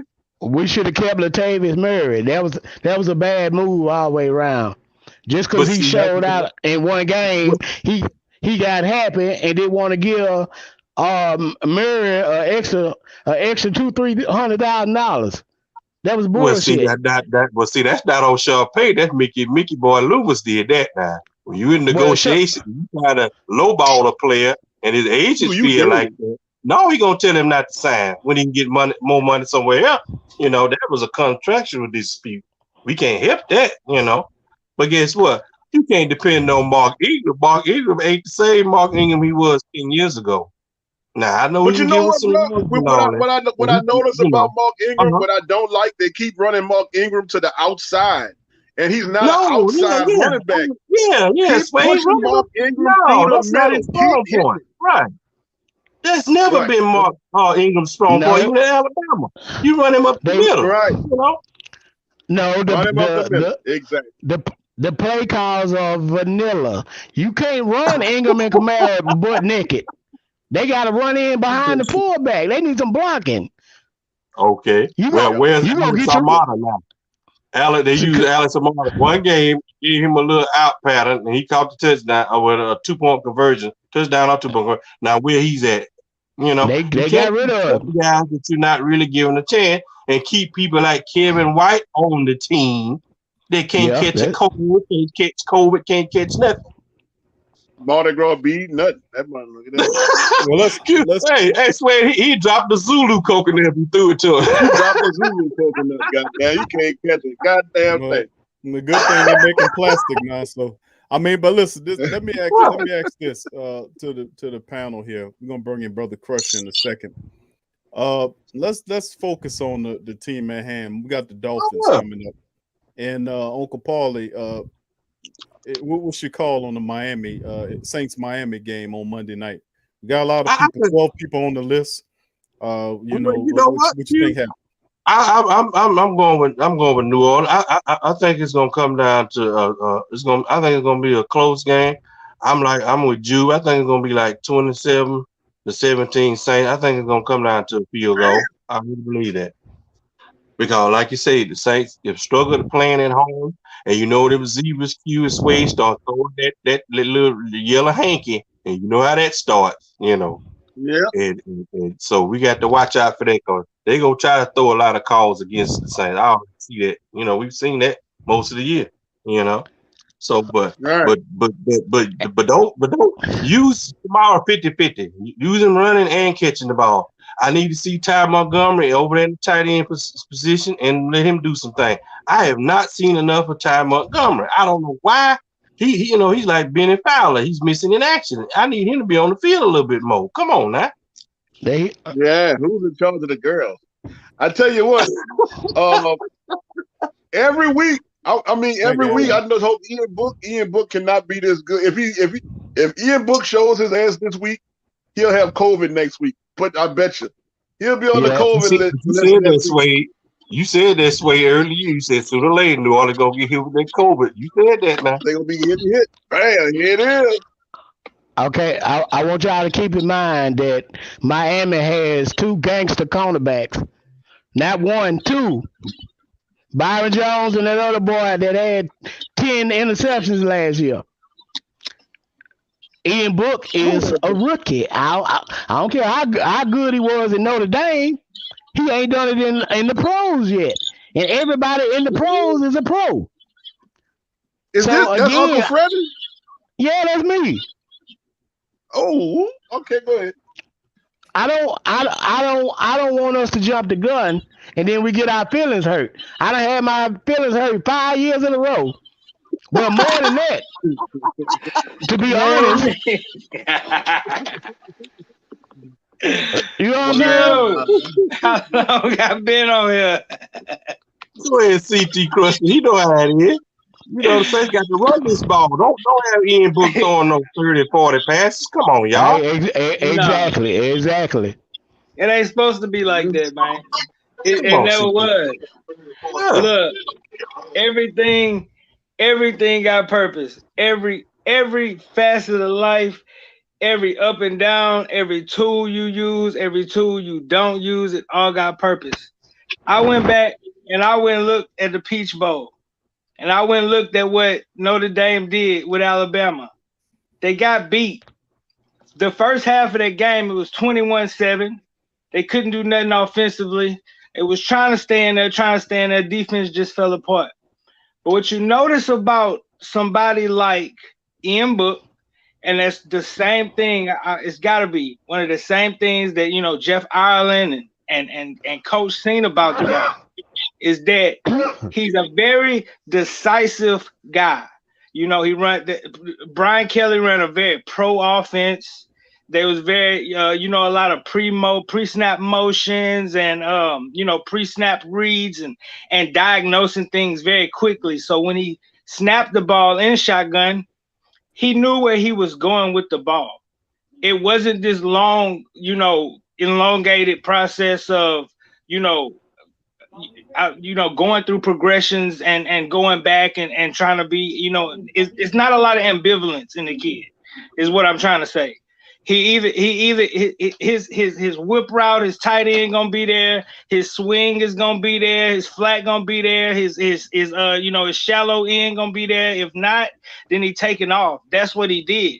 That's why he second of all time in rushing yards and second all time in passing yards behind Brady Quinn, is because he's a very decisive quarterback. And you run that type of offense, that's why you hear the demeanor of him. That's why you hear the disposition in his voice. It's not him trying to put on for the camera. He literally ran an offense that was very pro style, that was very assertive, that helped him out, that did a lot of screens and swings and short slants and being very, very, very decisive. And another thing, when you get a 30-5 win-lose record over your career in college, you're a winner. That means that it really didn't matter how he did it. He did it. And he's a winner.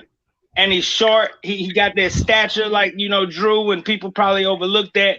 But what they don't understand about somebody like Ian Book is he's a very decisive player. He throws with anticipation. He throws with good pass. It's not about having a cannon arm. It's about having an efficient arm. It's not about having those, Russell Wilson dimes being dropped from the heavens. It's just about him getting the ball exactly where it needs to be so his wide receivers can have yards after the catch. He leaned a lot on his tight end. He leaned a lot on the screen in intermediate game. And look who we playing. We about to play a team that's ranked number 1 in quarterback hits. They are ranked number 2 in blitzing percentage. And we all know what we do with teams that's overzealous like that. We get that ball out of his hands very quick. I'll be surprised if we don't see a lot of split back. The wheel route gonna be there. The swing gonna be there. The tunnel breaks. Once we could get that defensive line loosened up, they're not gonna be so worried about getting the Ian Book. They're gonna have to worry about a lot of other elements on the field, and that's what we gotta lean on. And that's what we will lean on. Our offensive line has not been playing well. But what you do when your offensive line is not playing well is you don't block them. You avoid them. You go other places. See, the running game is not all about, cut, snap the ball, give the ball to a running back. The running game has a lot to do with throwing the ball behind the line of scrimmage, getting people in free space. That's rushing. That's screens. That's still rushing the ball. We're not about to stretch the field out. We literally are about to make the Dolphins think again. This whole moxie they've been on, this whole run they've been on, they've had 11 takeaways. Why? It's because they've been, pressuring and causing a lot of confusion in quarterbacks. But that's not going to happen against a Saints team. I don't care who the quarterback is. Alvin could be the quarterback because we know where the ball is going before the snap, before anything, because of the pro style and because of how we diagnose plays before they even happen. That's what Sean Payton does. That's what our system does. That's what he's seen in the Ian Book. That's why Ian Book is on the team now. And I believe that it's not about him winning the game. He will be a catalyst. We will win this game because we're not just gonna let Miami come in here and get quarterback hits and dizzy him and dizzy it and dizzy that. Look what happened with Mike White. Mike White dropped 400 on him. You know why? Because nobody knew who Mike White was. And he dropped 400 passing yards and set a record on them. And that could happen with Ian Book because I'll tell you right now, Ian Book could be a better quarterback than Mike White, than all of them put together. Nobody's seen it yet. The thing with me is Dennis Allen always has trouble with the mobile quarterback that he hasn't played. That's my thing. I want to see us get in zone. I want to see us conceal the edge. I don't want to see plays extended. I want to see Tua do the thing that he did last week and throw 2 picks. He overcame them. but he threw picks. He throw picks. They ranked 26th in the league with 23 turnovers. That's for a reason. We can eat. We can capitalize on that. The only problem is, can our offense flip the field, steal some drives, time of possession, get some points out of that? Because it's going to happen. The Dolphins have been playing good. They've been ranked up there in you know, everything, efficiency. They've been having a good balance. They've been testing defenses, but what they don't understand is they're not about to play our mom and pop's Saints team. We built for this. We blacked out. We're gonna be in the dome. We've been outscored 112 to 61. We've been outscored 112 points to 61 in the dome this year. That got to change. Any means, by any means, that's got to change. That's got to change. It will change. Last time we played the Dolphins, we was across the pond. Jay Cutler was smoking cigarettes on the sideline, and we beat him 20-0. Different team, different regime, but the beat goes on like the whispers sang. We gonna do this. DeMario out, we gonna do it for DeMario. Still moving strong, everlasting. You already know. You already know. That's what we gonna do. We rank 7 right now in completion rate. We rank 5th in completion period on defense. We've been balling out. We're not going to let this team do this. I want to see what Jalen Waddle do against Marshawn, but I do not see this team doing something to Ian Book that people think, because nobody knows who Ian Book is. And like I was joking on being on my Don King last night, I told my guy, we're going to open that book, and it's either going to be a book of devastation or it's going to be a book of revelation. Y'all going to understand. The world don't know it yet, but Book gonna come in there and he gonna win this game for us, and that's final. The playoffs, don't know. It's not in our control. The Bears couldn't help us out. You know, the Niners lost. Okay, cool, but we need Philly to lose. We needed Philly to lose the other night. So hey, it is what it is. But I'll tell you this: I'm not scared. We not scared. We built for things like this. We were supposed to be this way, just like I started out in. Everything got a purpose. Ian Book ran a pro-style offense, got the ball out of his hands quick. We about to play a team that want to blitz and be all gangster-fied and overzealous, and we're going to neutralize that ass with the screen, with the bubble, with the swings, with the wheels. It's not going to be like they think. On offense, they like to do a lot of jet sweeps, jet motions, getting the ball, you know, flooding zones. We built for that. PJ Williams built for that. Our safeties built for that, even without Jenkins. We're not about to let that happen. The thing I worry about is Gesicki leaking out the lay fades tight end. He had 8 receptions last week. He is almost like he's his best friend. If we can stop Mike Gesicki, we're going to do this. We probably get a double-digit win. People don't see that yet. I understand. But they didn't see us beating Tom Brady 9-0 when literally we was put on national television to be a sacrifice for the almighty Tom Brady and the changing of the guard and all of this to the NFC South champ, this and that, and we whipped that ass and showed you not tonight, cuz. So we're going to do this again on Monday night. Ain't nothing different. The beat goes on. All we right, got sure. this. Thank you, Brother Crusher. Appreciate Brother Crusher always dropping the positive. We're moving strong. We got Willie joining the stream, fam. So Willie, welcome on, Willie. WB3 in the building. What's happening, fam? Come on, Willie. You got to get off the mute.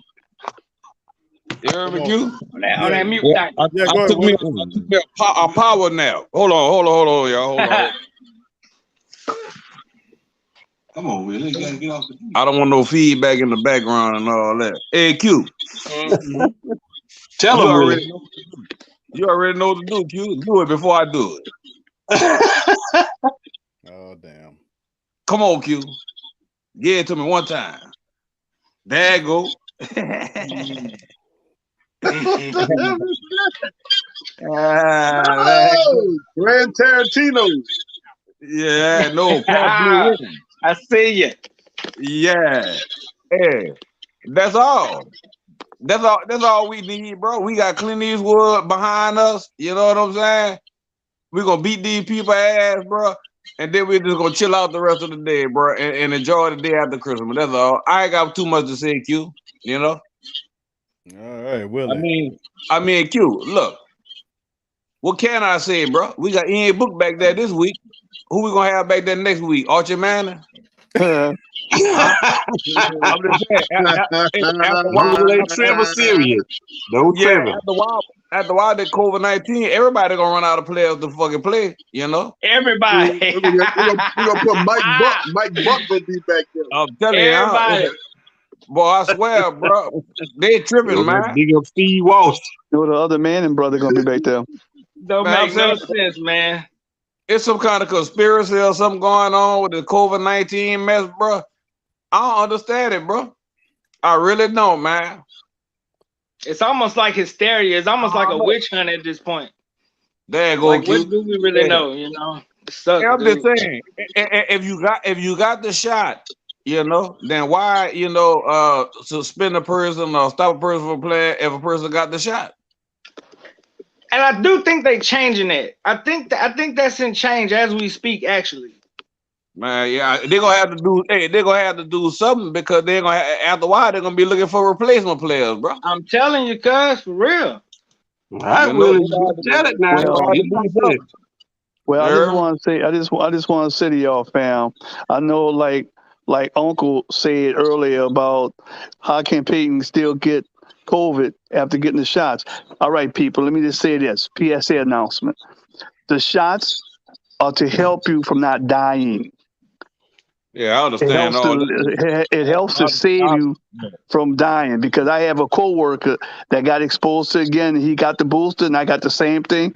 It's to help you from not dying, people. It's not going to stop it, because this is worse than the flu. All right, but there are it's worse people than that the flu. make you So believe let's start with the spread. conspiracy. I'm a conspiracist myself, but let's be logical about this.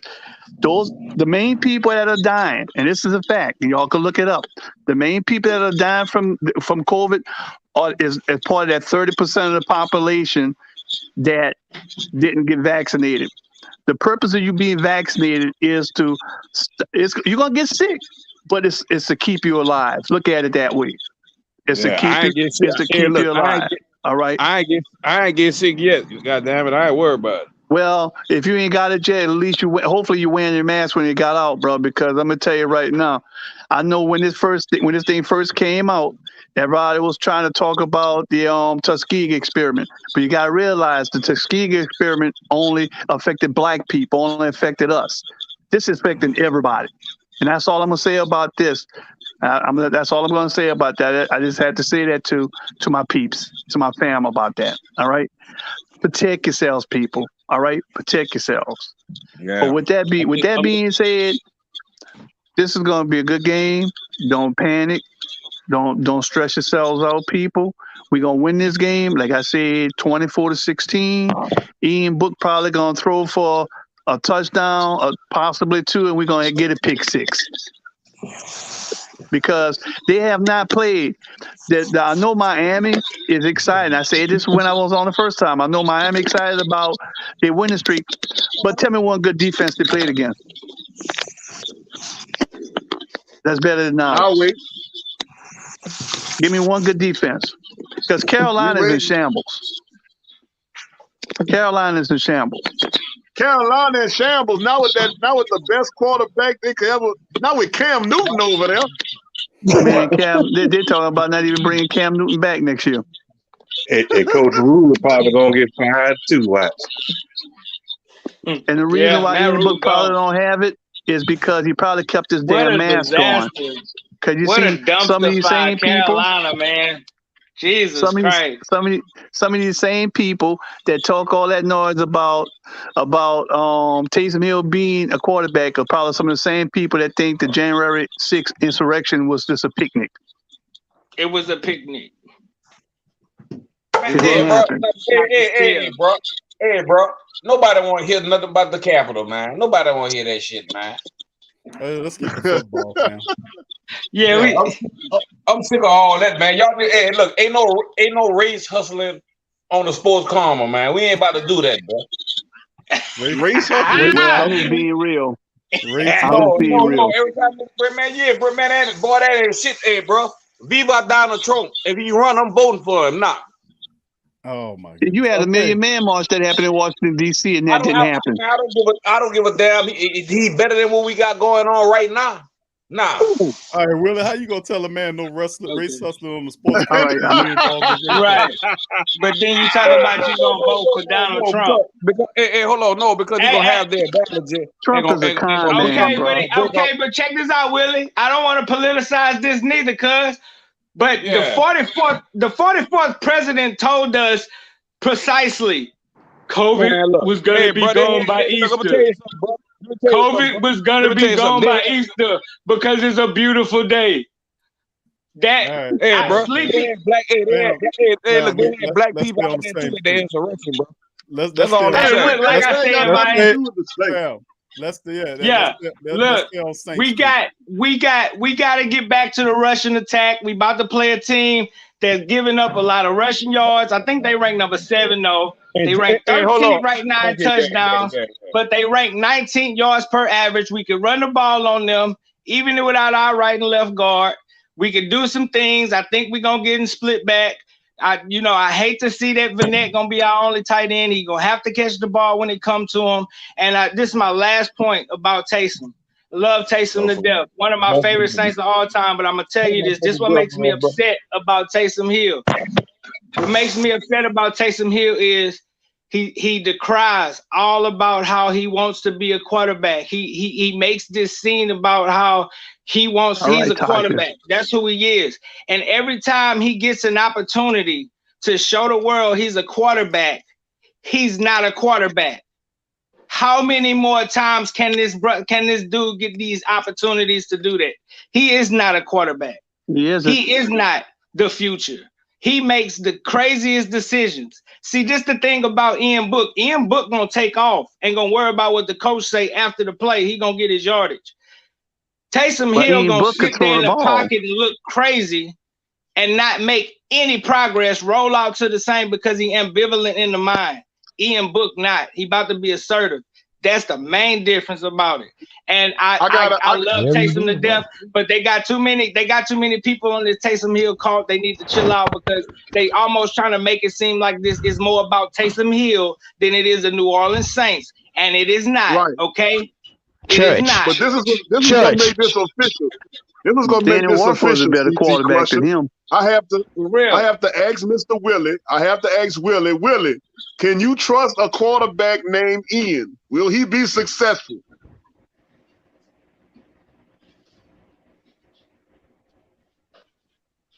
I can't hear Willie. Hold on. Y'all can hear me? Well, we hear you. Let me ask you again. Let me ask you again. Can we trust a quarterback named Ian? We're gonna have to. You heard me? We ain't got no choice. Who else we gonna put back there? Huh? Hey, can I address CT Crusher? Hey, look, Sean Payton talked him up good. I want to address CT Crusher. Okay, my boy. Okay, that spiel you gave on Ian was beautiful, and as a fellow member of the Who Dat Nation, it made me smile to hear that. But I want you to explain how is Ian Book gonna pull out these feats when our right tackle Ryan Ramczyk, our $64 million right tackle, hurt his damn knee in Family Dollar, but proposing to his girlfriend. And don't say that. That ain't the truth. You want to know how? It's called mobility. He's mobile. He can actually throw. One at a time. I was talking to CT Crusher. Okay, not only that, our star Pro Bowl left tackle, Mr. Teron Armstead from the University of Arkansas Pine Bluff, he bumped his knee on the ping pong table. Well, first off, cuz how is Ian Book gonna hold up? Because he not gonna have the ball in his hands but a second. That's why. Like I just told you, what he did in college is gonna be the same thing he gonna do Monday night. He not about to sit back there and be progressing and looking and being all calculated. No, this dude about to make 1 or 2 reads and take off or screen plays, swing plays. It's gonna be who gonna get who run. It's gonna be basically 2 swings.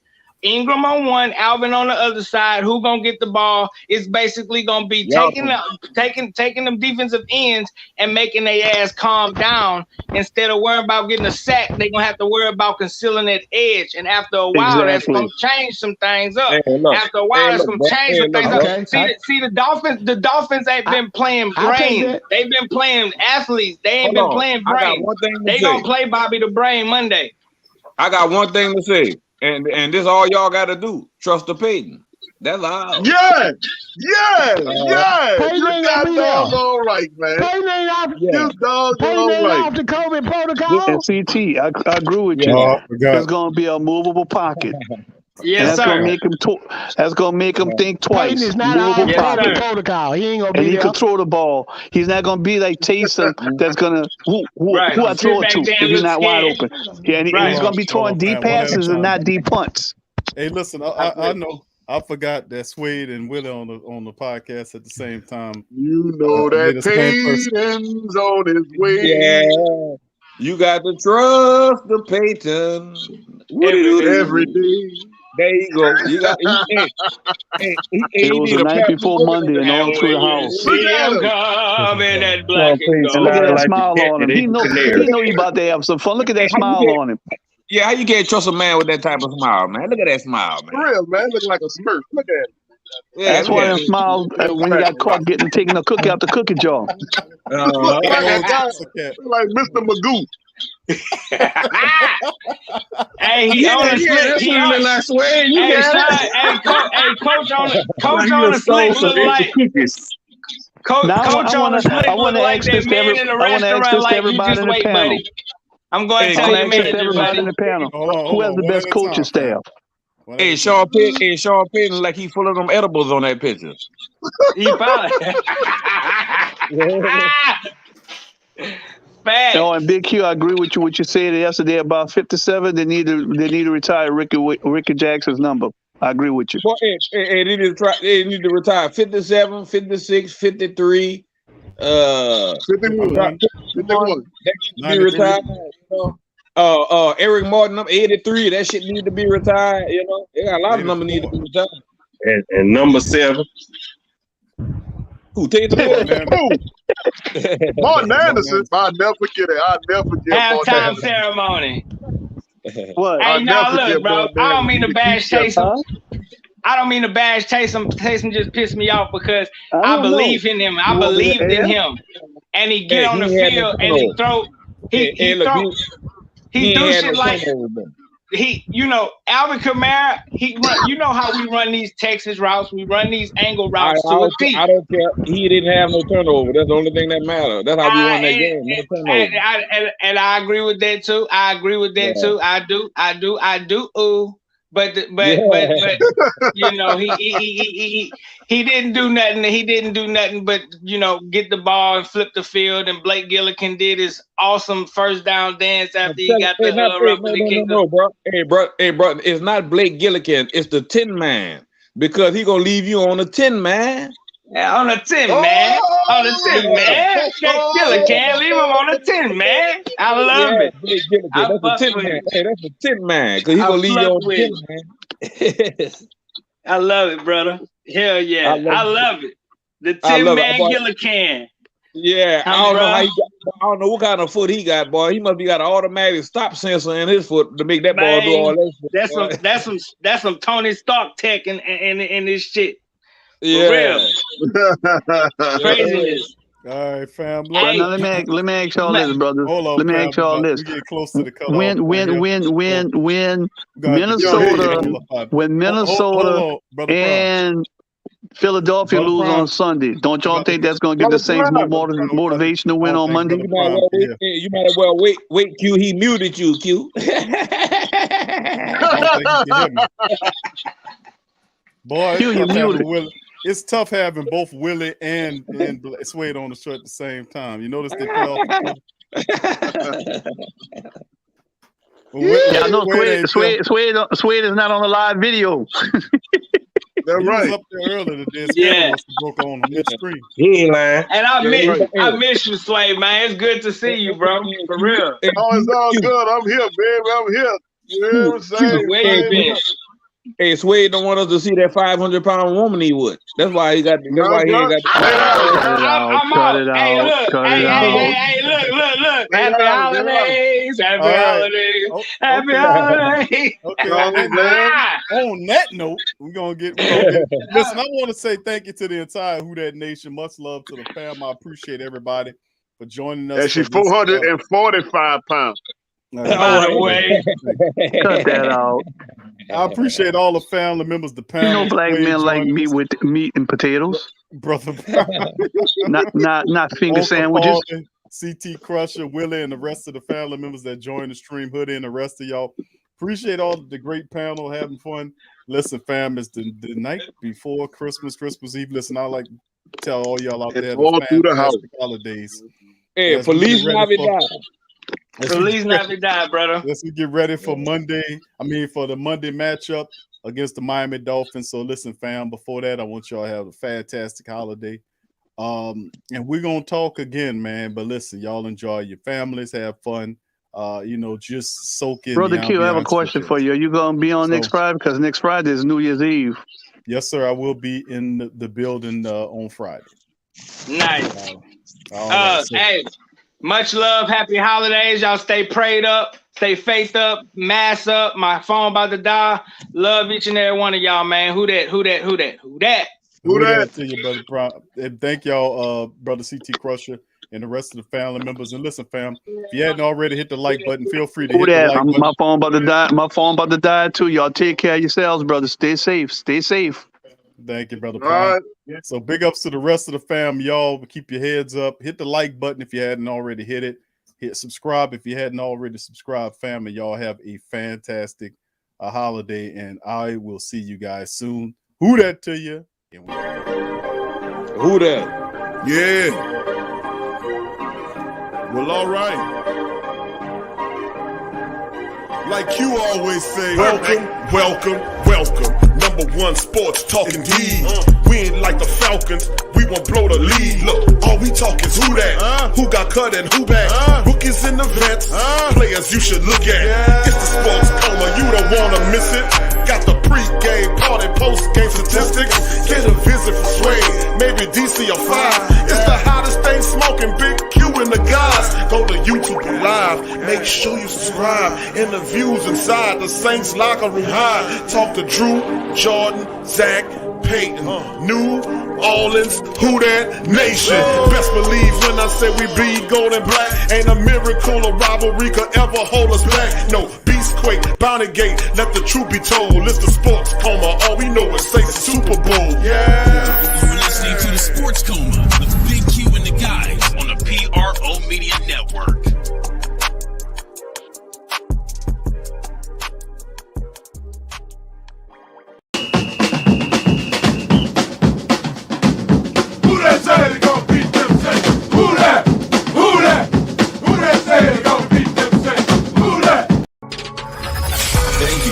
Saints Central, your black and gold home for the New Orleans Saints.